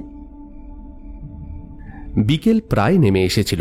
উমেশবাবুর বাড়িতে 1 বাটি করে লাল চালের মুড়ি আর 1 গ্লাস দেশি গরুর দুধ খেয়ে চনমনে হয়ে আমরা মন্দির দেখতে বেরিয়ে পড়লাম। উমেশবাবু আমাদের সাথে একটি বছর 10-এর কিশোরকে গাইড হিসেবে পাঠাচ্ছিলেন। পেরু বারণ করল। ওনার কাছ থেকে মন্দিরগুলোর দিক নির্দেশ জেনে নিয়ে আমরা গ্রাম্য পথ বেয়ে বসতি ছেড়ে লাল মাটির মেঠো পথ পেরিয়ে একটা ব্রিজ পেরিয়ে এলাম। ব্রিজের নিচে এঁকে বেঁকে পাথরের বুকের উপর বহমান একটা অগভীর নদী। এই নদীটি কাঁসাই।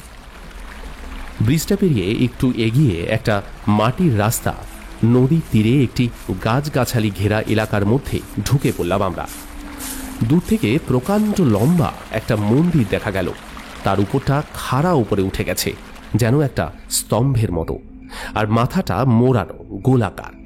মন্দিরটা দেখেই সেটা প্রায় 1000 বছরের পুরনো বোঝা যাচ্ছে। উপরটা আগাছা, লতা, গুল্ম, জঙ্গলে ভরে গেছে। মিতি, কিছু চেনা চেনা লাগছে? বুঝতে পারছি না। আমরা ঘুরে ঘুরে সমস্ত চত্বরটি দেখলাম। 2টো দেউল আছে, একটা দেউলের ধ্বংসাবশেষ পড়ে আছে।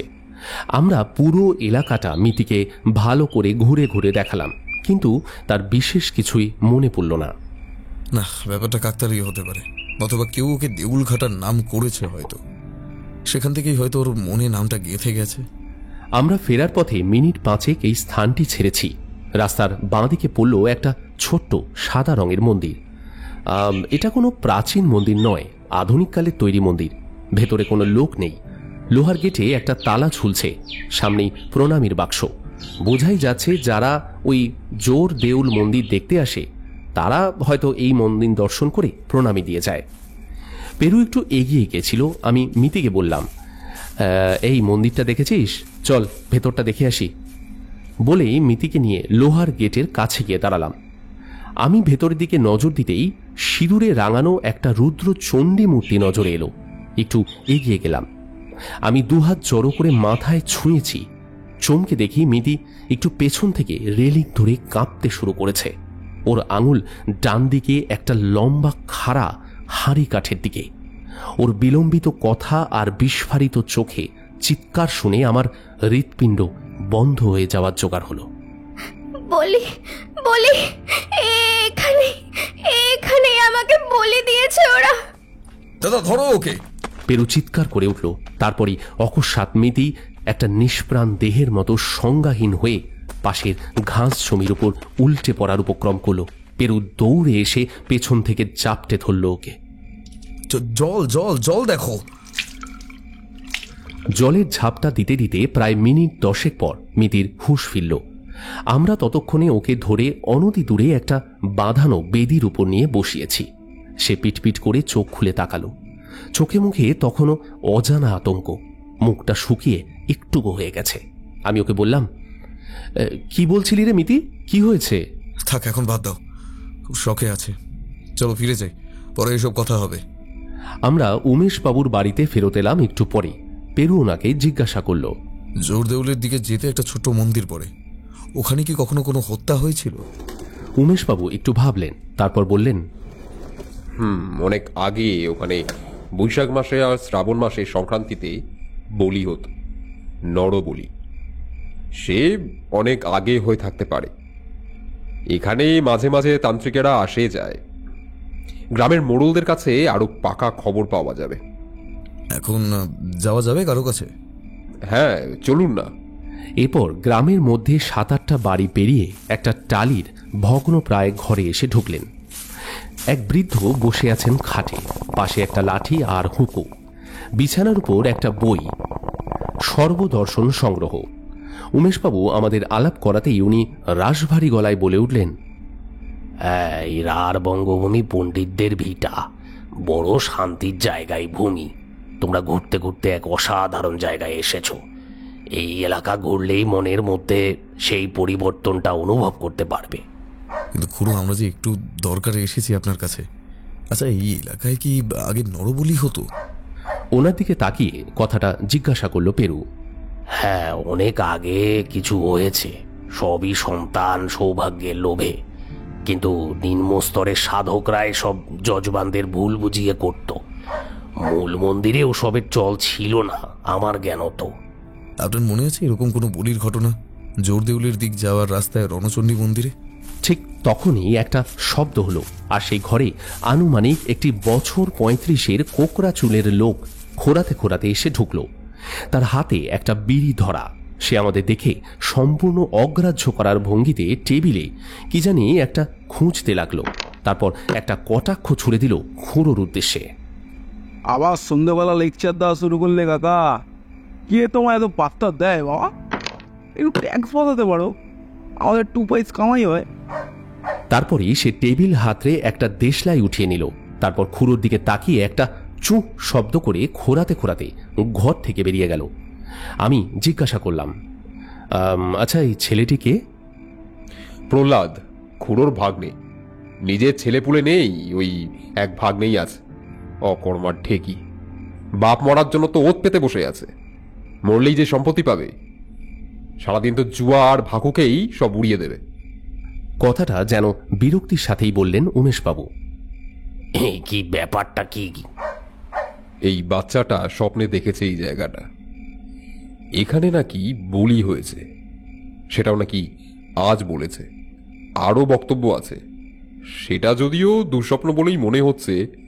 ওকেও নাকি বলি দেওয়া হচ্ছে, আর ওর সামনেই একটি লোককে গলা টিপে মেরে ফেলা হয়েছে।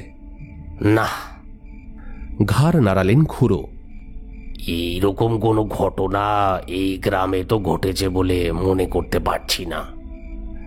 আমরা ওনার ঘর থেকে বেরিয়ে পড়লাম। বেরোতেই দেখি দুটো ঘর পরেই একটা প্রায় বছর 60-এর বৃদ্ধা কেমন একটা অদ্ভুত তীক্ষ্ণ নজরে মিতির দিকে প্রবল আক্রোশে তাকিয়ে আছে।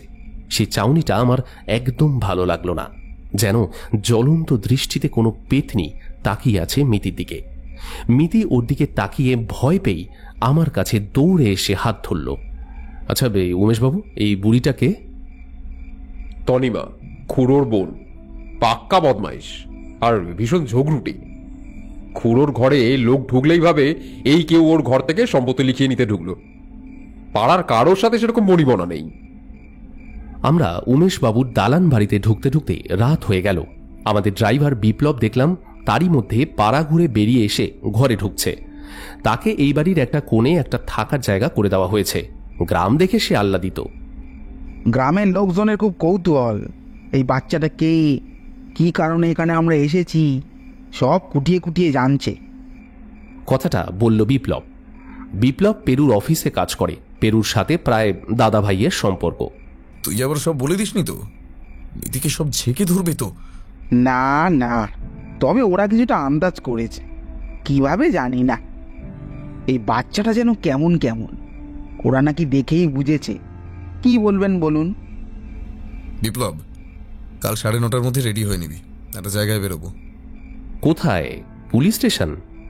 সেখানেও যাবো, তবে প্রথমে নয়। এখানেও খাকি ড্রেস ব্যবহার করে, এরাও লোকের খবর রাখে, আরো বেশি রাখে। কোথাও বলো তো দাদা। আমি বিস্তর ভাবতে লাগলাম, আমার মাথায় কিছুই আসছিল না। তখনই মিতি মাথা উঁচু করে আমার দিকে তাকালো।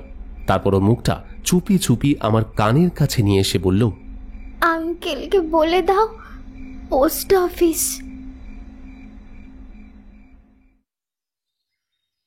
পরের দিন সকালবেলা পেরু বেরিয়ে যাওয়ার আগে বলল, তোমরা একটু আশপাশটা ঘুরে নাও, বাড়িতে বসে থেকে কি করবে। তারপর মিতিকে ডেকে আমাকে অবাক করে একটা কাজ করে বসলো পেরু। ওর হাত থেকে একটা বেশ বড় তাবিজ বের করে মিতির হাতে পরিয়ে দিয়ে বলল, অনেক লোকজন নজর দেবে ওর উপর, এটা সেটা থেকে তোকে রক্ষা করবে, খুলিস না যেন। কি গো, তাবিজ কোথায় পেলে? ওই জয়পুরের সাধু বাবা নাকি, যার কাছে ভাত খাবার পর গেছিলে, গাছতলায় বসেছিল? আমাকে যত দেখবে তত চমকে যাবে। হ্যাঁ, তাই তো দেখছি, এত ভক্তি ভাবা যায়। ভালো ভালো। পেরু মিতির মাথার চুলগুলো নাড়িয়ে দিয়ে বিপ্লবের গাড়ি করে বেরিয়ে পড়ল। আমি উমেশবাবুর কাছ থেকে আরও দুটো দর্শনীয় স্থানের সন্ধান পেলাম। ওদিকে নির্দেশ আমার ডায়েরিতে নোট করে নিলাম। মিতিকে নিয়ে কাঁসাই নদী দেখতে বেরিয়েছি। ও নদীর ধারে একটা ভিউ পয়েন্টে এসে খাড়া দাঁড়িয়ে রইল, নড়তে চড়তেই চাইছে না। আমি ওকে জিজ্ঞাসা করতেই বলল, এই সব জায়গা আমার চেনা, আমি সব চিনতে পেরেছি। গ্রামটা শুধু চিনতে পারিনি, অনেক কিছু অন্যরকম হয়ে গেছে, কিন্তু নদীটা একই আছে। এ নির্ঘাত ওর দ্বৈত সত্তা ভর করেছে, আর এই নদীর দৃশ্য ওর অবচেতন মন পুনর্নির্মাণ করছে। কোনো এইরকম দৃশ্য থেকে যেটাও কোথাও দেখেছে, সেটা সিনেমা, মোবাইল বা ছবির বই, অন্য যে কোনো কিছুই হতে পারে। আমি এই সমস্ত ভাবছিলাম। এই জায়গায় এসে পৌঁছানোর পর দুই স্থানে বিচ্ছিন্নভাবে ওর স্মৃতি জেগে উঠেছে, বাকি জায়গাও চিনতে পারছে না। এর থেকে এই ব্যাখ্যাই হতে পারে। তবুও আমার মনে একটা সন্দেহ হলো যে পেরু কিছু একটা পেয়েছে, যেটার জন্য ও পোস্ট অফিস দৌড়ে গেল। আমার একটু একটু করে মনে পড়ছে ভবানীকে খুঁজতে বেরিয়েছিলাম আমি। কথাটা হঠাৎ অন্য মনস্ক হয়ে বলল মিতি। আচ্ছা মিতি, এই ভবানী কে? এই যা নামটা নিয়ে নিলাম। হ্যাঁ, তুমি তো এই নামটা আগেও নিয়েছো, আমার মনে পড়ছে, ওই বাবুঘাটে। তারপর বেশ কিছুদিন নামটা নাওনি। তা ইনি কে, তোমার বাবা? ধুর, আমার বর গো। তোমার মাথা একটুও না, পুরোপুরি খারাপ হয়ে গেছে। মোবাইলে ছোট্ট ছেলেমেয়েদের বিয়ে দেখছো কখন, আর এসব মনের মধ্যে গেঁথে গেছে। আমাদের দেশে বাল্য বিবাহ অপরাধ। ছোট কেন হবে, দিব্যি সম্বন্ধ করে বিয়ে হয়েছিল আমার। মিতির কথা শেষ হতে না হতেই আমার মোবাইলটা বেজে উঠল।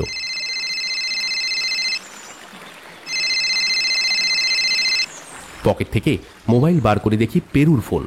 কলটা রিসিভ করতেই গলাটা কানে এলো। ব্যাপারটা কিছুটা আন্দাজ করেছিলাম, কিন্তু হাতে প্রমাণ না পেয়ে তোমায় বলতে চাইছিলাম না। অবিশ্বাস্য ব্যাপার। এই বলছি, মিতি কি সব আজব কথা বলছে। ও লোকটাকে ওই যে বাবুঘাটে খুঁজছিল, তার নাম নাকি ভবানী, আর সে নাকি ওর বিবাহিত স্বামী। জাতিস্বর এমন একজন মানুষ যার পূর্বজন্মের কথা মনে আছে। তুমি শান্তিদেবীর কেসটার কথা জানো তো? না। ঘটনাটা 1930-এর দশকের দিল্লির ঘটনা। একটি 4 বছরের মেয়ে বারবারই বাড়ি থেকে পালিয়ে যেত। সে মথুরা যেতে চাইতো। সেখানে নাকি তার ব্যবসায়ী স্বামী থাকে। তার নামও সে আশ্চর্যজনকভাবে বলে দেয়, কেদারনাথ। সেই মেয়েটির নাম শান্তি দেবী। সে বলে পূর্বজন্মে তার নাম ছিল লুগোদি দেবী। শুধু তাই নয়, অবিশ্বাস্যভাবে সে মথুরা স্থানীয় ভাষার টান ব্যবহার করে কথা বলতে থাকে। সে আরো বলতে থাকে তার পূর্বজন্মের মৃত্যুকালীন অভিজ্ঞতার কথা। খবরটা আগুনের মতো ছড়িয়ে পড়ে এবং মহাত্মা গান্ধী পূর্বজন্মের দাবির সত্যতা খুঁটিয়ে যাচাই করার জন্য উৎসাহ দেখিয়ে একটি কমিটি গঠন করার উপদেশ দেন। খুব ইন্টারেস্টিং ব্যাপার হলো যে সেই কেদারনাথ খবরটা জানার পর শান্তি দেবীর সাথে না জানিয়ে দেখা করতে আসেন। শান্তি দেবী তাকেও চিনে নেন। আর এদিকে কমিটির সমস্ত খুঁটিয়ে নাটিয়ে অনুসন্ধান করার পর এই মত দেয় যে শান্তি দেবী আসলে লুগোদি দেবী, যিনি শান্তি দেবীর জন্মের অল্প কিছু সময় আগেই সন্তান প্রসব করার 10 দিনের মাথায় মারা গেছেন। বাবা, এই তো অবিশ্বাস্য ব্যাপার। আমাদের মিতি হলো সেই জাতিস্বর। ওর পূর্বজন্মের স্মৃতিগুলো মাঝে মাঝে ভেসে ভেসে আসছে। তখন ও 2-একটা কথা বলছে, নাম বলছে। ভবানী আর সুভাষ যে দুটো নামও বলেছে, সেই লোকগুলোকে ট্রেস করা গেছে। সুভাষ এই গ্রামেরই বাসিন্দা। বুড়ো পোস্টমাস্টার ওকে শনাক্ত করেছে, বাড়িটাও পর্যন্ত বলে দিয়েছে। আর সেই বাড়ির কথা শুনলে তোমার পায়ের তলার জমি সরে যাবে। আর ভবানীও এই গ্রামেই বাস করত। প্রায় 50 বছর আগে ও নিরুদ্দেশ হয়ে যায়। আর সেই সাথে ভবানীর স্ত্রী বিমলার ধর আর মুন্ডু বিচ্ছিন্ন অবস্থায় পাওয়া যায় এক কালী মন্দিরের অদূরে, কাঁসাই নদীর তীরে। মাথায় আর গায়ে সিঁদুর মাখানো ছিল। কোনো তান্ত্রিক ক্রিয়ার প্রকোপ বলে পুলিশের ধারণা। ঘটনাটা পুলিশের এফআইআর হয়। সেই মামলায় অভিযুক্ত হিসেবে সুভাষ ও তার ভাইকে পাকড়াও করে পুলিশ, কিন্তু প্রমাণের অভাবে ছাড়া পেয়ে যায়। কোনো এক তান্ত্রিক এই সময় গ্রামে এসেছিল, তাকেও আর এই ঘটনার পর খুঁজে পাওয়া যায় না। বিচারক অনুমান করেন এই তান্ত্রিকই বিমলাকে অপহরণ করে বলি দেয়, তারপর তার আচার শেষ করে পগার পার হয়ে যায়। গায়ে তো কাটা দিচ্ছে পেরু, কিন্তু সুভাষের কি হলো, আর তান্ত্রিকেরই কি হলো? সুভাষ হয়তো পরে তান্ত্রিককে মেরে প্রতিশোধ নেয়, তারপর পালিয়ে যায়, সেটাও তো হতে পারে। সেটার সম্ভাবনা কম। সে প্রয়োজনে পুলিশ আদালতের কাছে যাবে, নিজে খুন করার বোকামি সে করবে কেন? যখন সুভাষ ও তার ভাইকে ধরা হলো, তখন তার সাক্ষ্য দিলেই তো কাজটা মিটে যেত। সুতরাং সেও সম্ভবত এই চক্রান্তের শিকার। তারও হত্যা হয়েছে, এবং সেটা গলা টিপে। মিতি যেটা দেখেছে তার অত্যন্ত বেদনাদায়ক ঘটনা বলে তার স্মৃতি বারে বারে সেই দৃশ্য তার সামনে তুলে ধরেছে। তান্ত্রিক টাকা পেয়ে গেছে, পুলিশের হাত থেকে পালিয়ে বেঁচে গেছে, সেটা খুব সম্ভব। তবে এখন কথা হলো, এই জীবিত বা মৃত হারিয়ে যাওয়া ভবানীকে কি এখন খুঁজে পাওয়া যাবে? মিতি কি দেখেছে? তাকে হত্যা করে লাশ কোথায় হাবিশ করা হলো? হ্যাঁ, দেখি জিজ্ঞাসা করে যদি ওর কিছু মনে পড়ে। পেরু ফোনটা রেখে দিল। আমি মিতিকে বললাম, আচ্ছা বলো, এরপর কোন দিকে যাওয়া হবে? তোমার কি কিছু মনে পড়ছে? দেখো, যেমন যেমন মনে পড়বে বলবে আমায়, কেমন? আমরা হাঁটতে হাঁটতে একটা শিশু গাছে ঘেরা এলাকায় একটা বিরাট ঝিলের ধারে এসে দাঁড়ালাম। চারপাশে শিশু গাছের ঘন জঙ্গল। মিতি ওই ঝিলের ধারে দাঁড়িয়ে আনমনা হয়ে তাকিয়েছিল। ঝিলের মধ্যে হাওয়ার তরঙ্গ খেলে যাচ্ছে, তাই দেখে যাচ্ছিল। ঝিলের পাশেই একটা 5 ফুট পাঁচিল। সে পাঁচিলটা অনেকটা ক্ষেত্র জুড়ে বিস্তৃত হয়ে ঘুরে ঘুরে একটা জমি পরিবৃত হয়ে আছে। মনে হলো কোনো গোরস্থান। বেশ কিছু দেবদারু গাছ আর ইউক্যালিপটাস গাছের ভেতর দিয়ে হাওয়া খেলছিল আর হু হু করে শব্দ হচ্ছিল। এই সময়ে আমার 2 নম্বরই পেটটা টনটন করে উঠল। মনে পড়ল কাল রাত্রির থেকে আবার ভীষণ পেট খারাপে ভুগছি। সম্ভবত এর কারণ হলো হলদে সর দেওয়া খাঁটি দেশি গরুর দুধ। অবস্থা এমন বেগতিক হলো যে হেঁটে গ্রামে যাওয়ার মতো অবস্থা আমার নেই। মিতিকে বললাম, এই মিতি, তুমি এইখানে দাঁড়াও কেমন, আমি 5 মিনিটের মধ্যে ঘুরে আসছি, ভয় পাবে না তো? না না, এ তো আমার চেনা জায়গা। এই ঝিলের ধারে আমরা কত ঘুরতে আসতাম। ঝিলের দিক থেকে চোখ না সরিয়ে বলল মিতি। আমি প্রায় দৌড়ে সাদা পাঁচিলের সামনে দিয়ে ডান দিকে ঘুরে একটা ডোবার সামনে গিয়ে দাঁড়ালাম। মিতিকে এখান থেকে ঘাড় ঘুরিয়ে দেখা যাচ্ছে না, তবে ওইখান থেকে আওয়াজ দিলে নিশ্চয়ই শুনতে পাবে। পাশেই একটা ডোবা। এই দুর্দশায় পচা ডোবাই যেন ঈশ্বরের আশীর্বাদ বলে মনে হলো। খানিক পরে পেটটা খালি করে আর এই গ্রামের সুস্বাদু দেশি গরুর দুধ আর না খাওয়ার সিদ্ধান্ত নিয়ে ঝিল পাড়ে ফেরত এলাম। সেখানে গিয়ে আমার হাত পা ঠান্ডা হয়ে গেল।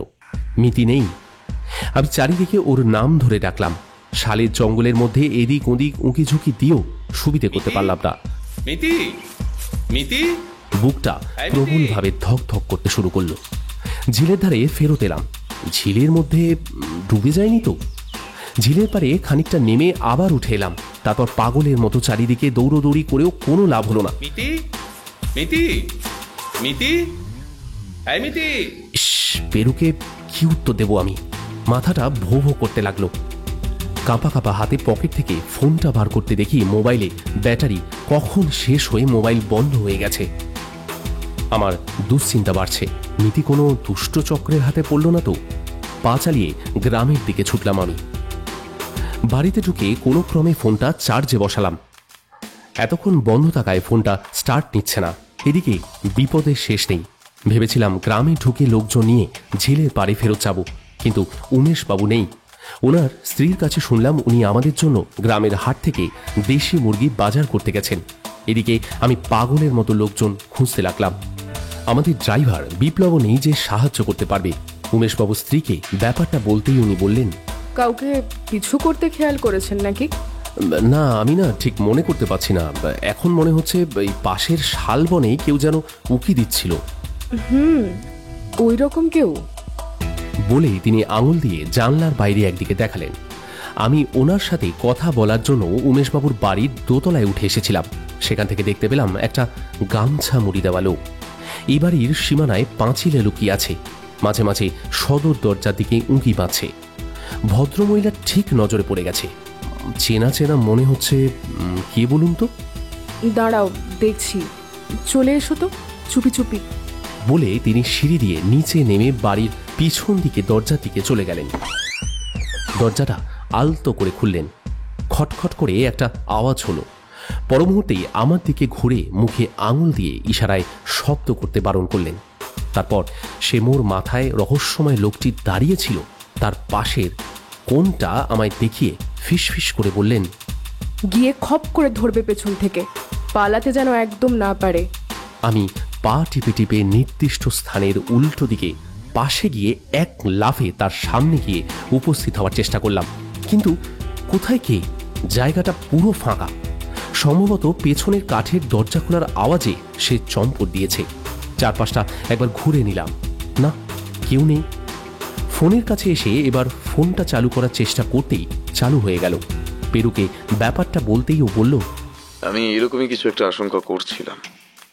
মিতি যে বেশ কিছু অপরাধের সাক্ষী, সেটা যে শুধু আমরা নয়, আরও কেউ বুঝতে পেরেছে। সেই ওকে অপহরণ করে নিয়েছে, কারণ তার কুকীর্তির ইতিহাস ফাঁস হয়ে যাওয়ার সম্ভাবনা। আরে পেরু, তুমি কোথায়? কখন আসবে? মিতিকে খুঁজে পাওয়া যাচ্ছে না। উমেশবাবু হাটে গেছে, আর এদিকে একটা রহস্যময় গামছা মুড়ি দেওয়া খুঁড়িয়ে হাঁটালো, এদিকে উঁকি মারছিল। আমি ধরতে গেছিলাম কিন্তু পালিয়ে গেল। বুঝেছি। তুমি তাকে দেখেছো? মনে করে দেখো। কে? তুমি কখন ফিরছো পেরু? আমার তো মাথা কাজ করছে না। থানায় এসেছিলাম পুরনো রেকর্ড ঘাটতে। 50 বছরের পুরনো রেকর্ড চট করে পাওয়া যায়? অনেক খোঁজাখুঁজির পর পাওয়া গেছে, আর হিসেব অনেক পরিষ্কার হয়ে গেছে তাতে। চিন্তা করো না দাদা, আমি থানায় যাচ্ছি, পুলিশ নিয়ে আসছি, চাপ নেই। মিতিকে উদ্ধার করব। তুমি শুধু এখন বাড়ির বাইরে বেরোবে না, কথাটা মনে রেখো। কোনো বিপদের আশঙ্কা নাকি? আচ্ছা, বুঝেছি। তুমি বড় ফোর্স নিয়ে হানা দিতে চাইছো, তাই তো? যাতে সতর্ক না হয়ে যায়। পেরু ফোনটা রেখে দিল। আমি দোতলা সিঁড়ি দিয়ে উঠে মাঝের ল্যান্ডিংটায় গিয়ে দাঁড়িয়ে রইলাম। বাড়ির আশেপাশে কেউ লুকিয়ে এলে এখান থেকে দেখা যাবে। মিতির জন্য ভীষণ চিন্তা হতে লাগলো। সে কেমন আছে কে জানে। এই গ্রামে এত বড় বিপদ লুকিয়ে আছে সেটা জানলে ওকে নিয়ে আমি কখনোই এখানে আসতাম না। কিছুক্ষণ পর উমেশবাবু ফিরে এলেন। ওনার সাথে একটি বছর 40-এর লোক। সে এই বাড়িতে বাজার হাট করে দেয়, আগের দিন খেয়াল করেছি। মিতির অদৃশ্য হওয়ার ঘটনাটা শুনে তিনি খুবই বিস্মিত হলেন। একবার জিজ্ঞেস করলেন, ভালো করে খুঁজে দেখলেন? ওই ঝিলে ডুবে যায়নি তো? না না, সেটা তো মনে হলো না।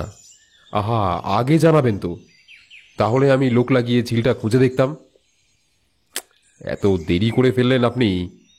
চলুন ওকে খোঁজার ব্যবস্থা করি, বললেন তিনি। তারপর পাশের লোকটাকে বললেন, রাধা তুই এখানেই থাক, তোর কাকিমার চোখের ওষুধটা দিয়ে তুই আয়। তখনই মনে পড়ল উমেশবাবু বলেছিলেন ওনার স্ত্রীর চোখে ছানি অপারেশন হয়েছে সপ্তাহখানেক আগে। আমরা বাড়ি থেকে ঝিল পাড়ের উদ্দেশ্যে রওনা হচ্ছি। তখনই সামনের বড় রাস্তা দিয়ে দুটো বড় গাড়ি আসছে দেখতে পেলাম। একটা আমাদের ভাড়া গাড়ি। সে গাড়ির সামনে পেরু বসে আছে, রাস্তা দেখিয়ে পরের গাড়িটা নিয়ে আসছে। পরের গাড়িটা একটা পুলিশ ভ্যান। গাড়ি দুটো বাড়ির সামনে এসে দাঁড়াতেই দুই গাড়ি থেকে লোকজন নেমে এলো। পেরু নামলো, আর পেরুর সাথে নামলো 4-5 জন খাকি পোশাক পরা পুলিশ। আর আমাদের গাড়ি থেকে যে নেমে দাঁড়ালো তাকে দেখে বিস্ময়ের শেষ রইল না। আরে, এই যে প্রহ্লাদ, খুড়োর সেই বদমেজাজি ভাইপো। খুঁড়িয়ে খুঁড়িয়ে হাঁটতে লাগলো সে, কাঁধে সেই গামছা যেটা মুড়ি দেওয়া অবস্থায় সম্ভবত কিছুক্ষণ আগেই নজরদারি করতে দেখেছিলাম।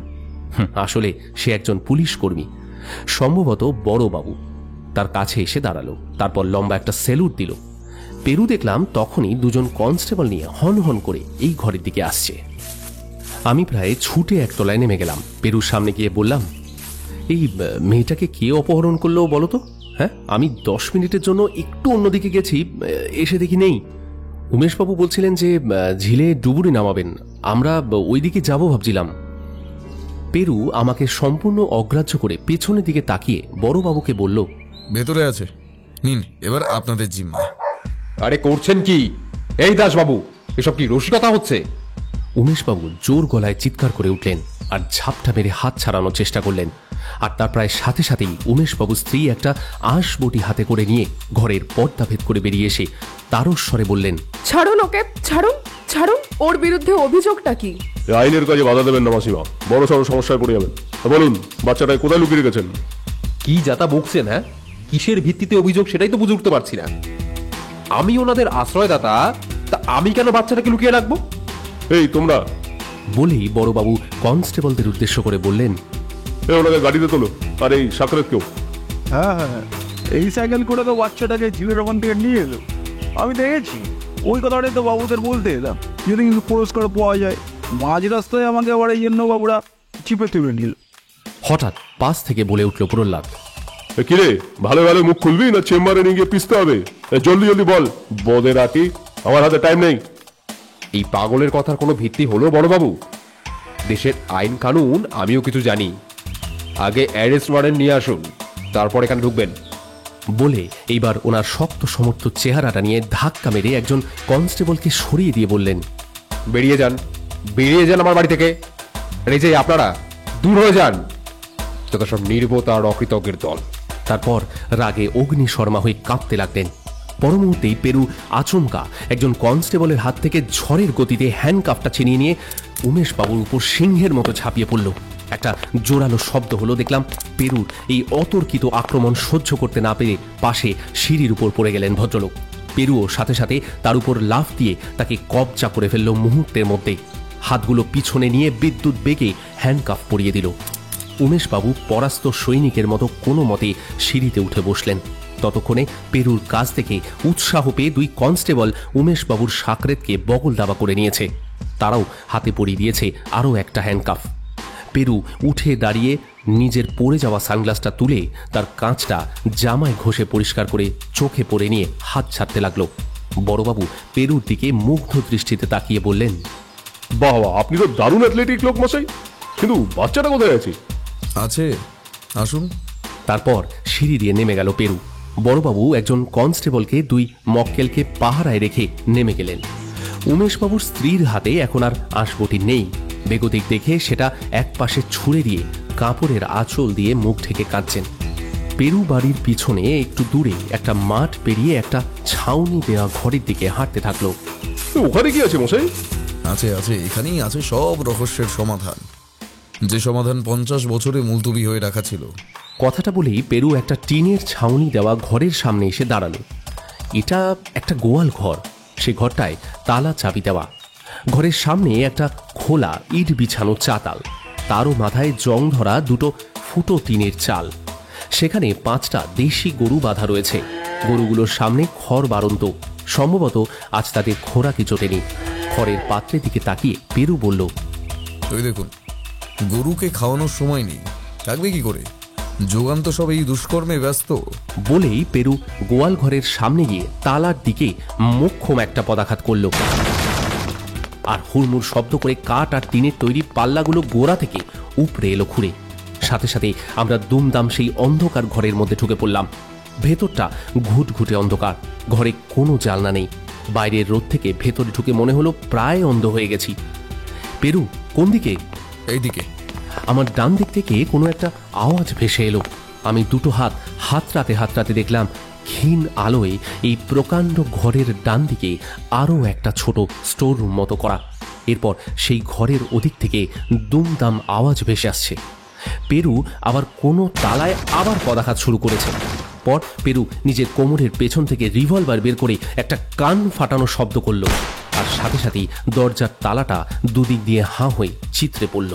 আমরা সকলে একে একে ঘরের মধ্যে হামলে পড়ে দেখলাম মেঝেতে কিছু খড় পাতা। সেখানে হাত পা মুখ বাঁধা অবস্থায় পড়ে আছে আমাদের মিতি, যেন ঘুমিয়ে পড়েছে। পেরু মিতিকে কাঁধে তুলে নিয়ে গোয়ালঘর থেকে বের হয়ে এলো। তাকে বন্ধন মুক্ত করে মুখে জলের ছিটে দিতে দিতেই সে ঘুম ঘুম চোখে মেলে তাকালো। আমার মাথাটা খুব ব্যথা করছে কাকাই। অস্ফুট গলায় মিতি আমাদের দেখে বলে উঠল।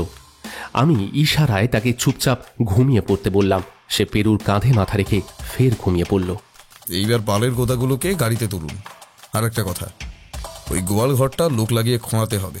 ওখানে আর একটা লাশ পাওয়া যাবে, ভবানীর লাশ, যে 50 বছর আগে নিরুদ্দেশ হয়ে গেছিল।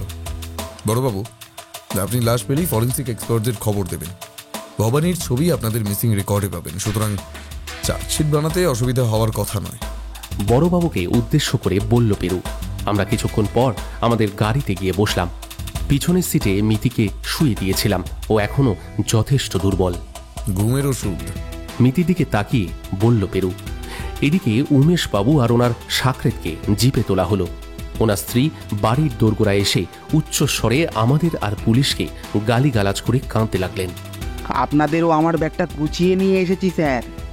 এই বাড়িতে তো আর আসা যাবে না, এলে পাড়ার লোকজন না তাড়া করে আমাদের। গাড়ি স্টার্ট দিল বিপ্লব। স্যার, ওই গাড়ির পিছু পিছু তো। হ্যাঁ, আবার কি? বড় রাস্তায় গাড়িটা উঠতেই ঘুরিয়ে নিয়ে গ্রামের দিকে ফের ছুটে চলল। আমি পেরুকে অবাকভাবে জিজ্ঞাসা করলাম, এই আবার কোথায় চললো বড়বাবু? আমাদের গণধোলাই খাওয়াবার তাল করছে নাকি? গাড়িটা একটু আগে গিয়ে তনিমা দেবীর বাড়ির সামনে গিয়ে দাঁড়ালো। এই হলো সেই বুড়ি যাকে প্রথম দর্শনে আমার ডাইনির মতো মনে হয়েছিল। সেও দেখি তার বাড়ির চাটাইয়ের বেড়া ঠেলে বাড়ির বাইরে প্রবল বিস্ময় নিয়ে বেরিয়ে এসেছে। তারপরে দুজন কনস্টেবল দৌড়ে গিয়ে তাকে ধরে নিয়ে এলো। তাকে দেখে আমার প্রায় বাকরুদ্ধ হয়ে যাওয়ার জোগাড়। আরে, এই যে খুড়ো, এনাকে ধরছে কেন? আর ইনি তো সেই তান্ত্রিক। ওনার আসল নাম জানো? হলধর সামন্ত। ওনার ঘরে একটা পুরনো ছেঁড়া বইয়ের মধ্যে ওই নামে আমি একটি চিঠি পেয়েছি। এখন সবাই খুড়ো বলে জানে। 50 বছর আগে কেসটার হলধর সামন্তর নামে ছিল, তান্ত্রিক হিসেবে। চোখের সানগ্লাসটা তর্জনী দিয়ে একটু তুলে দিয়ে বলল পেরু। কিন্তু উমেশবাবু কিভাবে কানেক্টেড? মানে মিতি তো সুভাষ বলে একটা নাম বলছিল, আর ভবানীর সাথেও বা ওর কি সম্পর্ক? উমেশবাবুরা 3 ভাই। বড় ভাই ভবানী, তার স্ত্রী বিমলা মানে আমাদের মিতি, মেজো ভাই সুভাষ, আর তার ভাই হলো তোমারই উমেশ। এখন বুঝলে? বাবা, এ তো সাপের ঘরে মানে পাখির ডিম পাড়ার মতো অবস্থা আমাদের। আরেকটু হলেই পুরো ফটো ফ্রেম হয়ে যাচ্ছিলাম। উফ। আমরা কথা বলতে বলতে আমাদের গাড়িটা থানায় ঢুকে এলো। কয়েকটা ছোট্ট কাজ আছে, সেগুলো না সেরে গেলে কেসটা ঠিকঠাক দাঁড় করানো যাবে কিনা বিস্তর সন্দেহ আছে, তাই আমাদের এখন এখানে আসা। মিতি হঠাৎ উঠে বসলো, চোখ পিটপিট করে আমার দিকে তাকিয়ে বলল, লুচি খাবো। এখানে লুচি কোথায় পেলি তুই? মিতি হাত তুলে আঙুলের ইশারায় থানার একটু আগেই একটা গুমটির দিকে নির্দেশ করলো। দেখলাম একটা লোক লুচি ভাজছে, আর দোকানের সামনে জনা চারেক লোক। যাও, নিয়ে যাও, খিদে পেয়েছে খুব। আমি বরং এই দিকের কাজগুলো সেরে নি। সেই রাতেই এক গাড়ি পুলিশ আর 6টা লোক কোদাল বেলচা নিয়ে উমেশ বাবুর গোয়াল ঘরের মেঝে খুঁড়ে একটা কঙ্কাল বেল করল। শরীরে মাংস প্রায় নেই শুনলাম। ফরেন্সিক এক্সপার্টরা গভীর রাতে আসবে বলে জায়গাটা এখন নাকি পুলিশ ঘিরে রেখেছে। খবরটা থানার বড়বাবু আমাদের দিলেন, তারপর বললেন, কঙ্কাল পেয়ে কি আর কোর্টে 50 বছর আগের একটা খুন প্রমাণ করা সম্ভব হবে? দেখি ফরেন্সিক এক্সপার্টরা কি বলে। অবশ্যই প্রমাণ করা যাবে। লালবাজারে গোয়েন্দা দপ্তর একবার একটা ডোবা থেকে উদ্ধার হওয়া মাথার খুলি থেকে মুখ সিমুলেট করে মৃত ব্যক্তির লাশ বলে প্রমাণ করেছিল। কোর্ট সেই প্রমাণ গ্রহণও করে। সেটা সেই সময় এই ধরনের প্রথম কেস, একটা মাইলস্টোন কেস।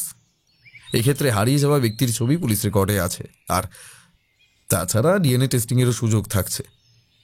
এক ভাই তো জীবিত, আর সে একজন প্রধান অভিযুক্ত যখন। কিন্তু বলুন তো, কিভাবে আপনি অনুমান করলেন যে বাচ্চাটাকে ওখানেই লুকিয়ে রেখেছে? লাশটা ওখানেই আছে। পেরু এবার ওর পকেট থেকে মোবাইলটা বের করলো। মোবাইলটা চালু করে স্পিকার বাড়িয়ে দিতেই মিতির গলার স্বর কানে এলো। আমি আমি আরো 2টো লুচি খাবো। আর কাকাইকে বলো না, এখানে একটা মিষ্টির দোকানও আছে, ওই যে জিলিপি ভাজছে। তখনই মনে পড়ল আমি আমাদের ড্রাইভার বিপ্লবের হাতে কিছু টাকা দিয়ে ওর সাথে মিতিকে লুচি খাওয়ানোর জন্য রাস্তার ওপারে গুমটিটায় পাঠিয়েছিলাম। আর পেরু কেন মিতির হাতে একটা তাবিজ বেঁধে দিয়েছিল সেটাও বুঝতে পারলাম। মাইক্রোফোন নাকি? বড়বাবু জিজ্ঞেস করলেন। এটা একটা ছোট্ট স্পাই এফএম ট্রান্সমিটার। ওর এদিক ওদিক চলে যাওয়া আটকাতে এটা লাগিয়েছিলাম। এটা যে এইভাবে কাজে দেবে এতটা এক্সপেক্ট করিনি। আওয়াজ পাচ্ছিলাম গরুর হাম্বা, একটু পরে একটা দরজা খোলার শব্দ। তারপর এই 2 মক্কেল পরামর্শ করে ঠিক করে ওকে অপহরণ করার কথা, যে মেরে এখানেই পুঁতে দেবে আগেরটার মতো। কথাটা কানে যেতেই বুঝে গেলাম এই নির্ধাত ভবানীর কথা বলছে। থানার রেকর্ড থেকে অবশ্য সেটা হওয়া সঙ্গত নয়। দুজনের মধ্যে একজনের মুন্ডুহীন লাশ আর মুন্ডু উদ্ধার হয় সিঁদুর মাখানো অবস্থায় কাঁসাই নদীর তীরে। অন্যজন মানে ওর বর ভবানী নিরুদ্দেশ ছিল। গতবার যখন কেসটা চলে তখন ওই তান্ত্রিক নিরুদ্দেশ হয়ে যায়, আর তাই মার্ডারটা ওপেন এন্ডেড কেস হয়ে যায় আর কি।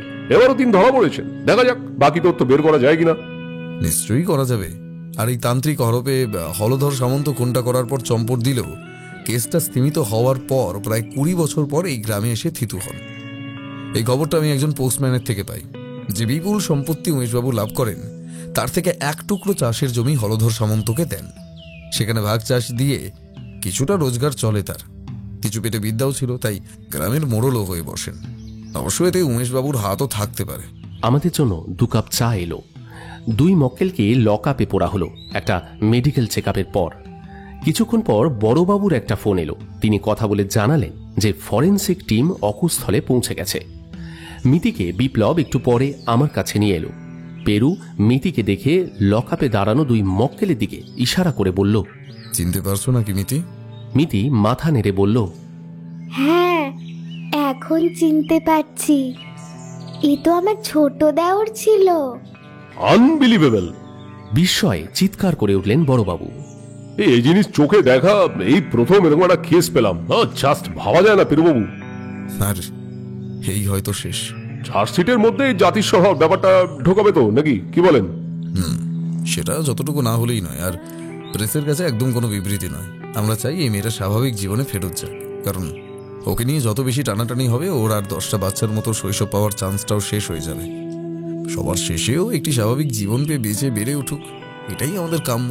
কিন্তু ওর বাড়ির ঠিকানা, সেই ঠিকানা তো মনে করতে পারছে না। আমি তো নাম্বারটা তোমার খাতায় লিখে দিয়েছি, তুমি খেয়াল করনি? খালি পাথা দেখে রাগে বন্ধ করে দিয়েছ। মিতি পেরুর দিকে তাকিয়ে খানিকটা অভিযোগের সুরেই বলল, কিসের নম্বর? পেরু অবাক হয়ে জিজ্ঞাসা করলো কথাটা। মিতি বড়বাবুর টেবিলের উপর থেকে একটা পেন তুলে নিল, তারপর পেরুর হাতের উপর একটা নম্বর লিখে দিল। এই নম্বরটা, এটাই আমার মনে আছে। এটা কি? এটা তো কারো ফোন নম্বর মনে হচ্ছে। হ্যাঁ তো, এই নম্বরটা মা আমাকে মুখস্থ করিয়েছিল। আমার তো নিজের নাম, গ্রামের নাম কিছুই মনে থাকে না, কিন্তু নম্বর মনে থাকে। শুধু নাম্বার মনে থাকে? কি আশ্চর্য! পেরুর মুখটা হাঁ হয়ে গেল ওর কথায়। মিতির দেওয়া ফোন নম্বরে ফোন করতেই এক মহিলা কণ্ঠ কানে এলো। কথা বলে জানতে পারলাম এটা জলপাইগুড়ির নম্বর। এই বাড়িরই একমাত্র মেয়ে কৃষ্ণকলি মণ্ডল আজ বেশ কিছুদিন ধরে নিরুদ্দেশ। সে এর আগেও একবার নিরুদ্দেশ হয়েছিল। সেবার এক সহৃদয় ভদ্রলোক ওকে শিলিগুড়ি থেকে পাকড়াও করে নিয়ে এসে বাড়ি পৌঁছে দিয়েছিল। তার নিরুদ্দেশ হওয়ার জন্য স্থানীয় জলপাইগুড়ি সদর থানায় একটা মিসিং ডায়েরিও করা হয়েছে। আমি কৃষ্ণকলির চেহারার বিবরণ জানতে চাইলাম এবং সেই বিবরণ শোনার 10 সেকেন্ডের মধ্যেই বুঝতে পারলাম সেই আমাদের মিতি। বেশ একটা খুশির উচ্ছ্বাসে মনটা আনন্দিত হয়ে উঠল। পেরু দেউলঘাটা থেকে ফেরার সময় উত্তরবঙ্গের টিকিট কেটে ফেলল। কাল সকালেরই ট্রেন।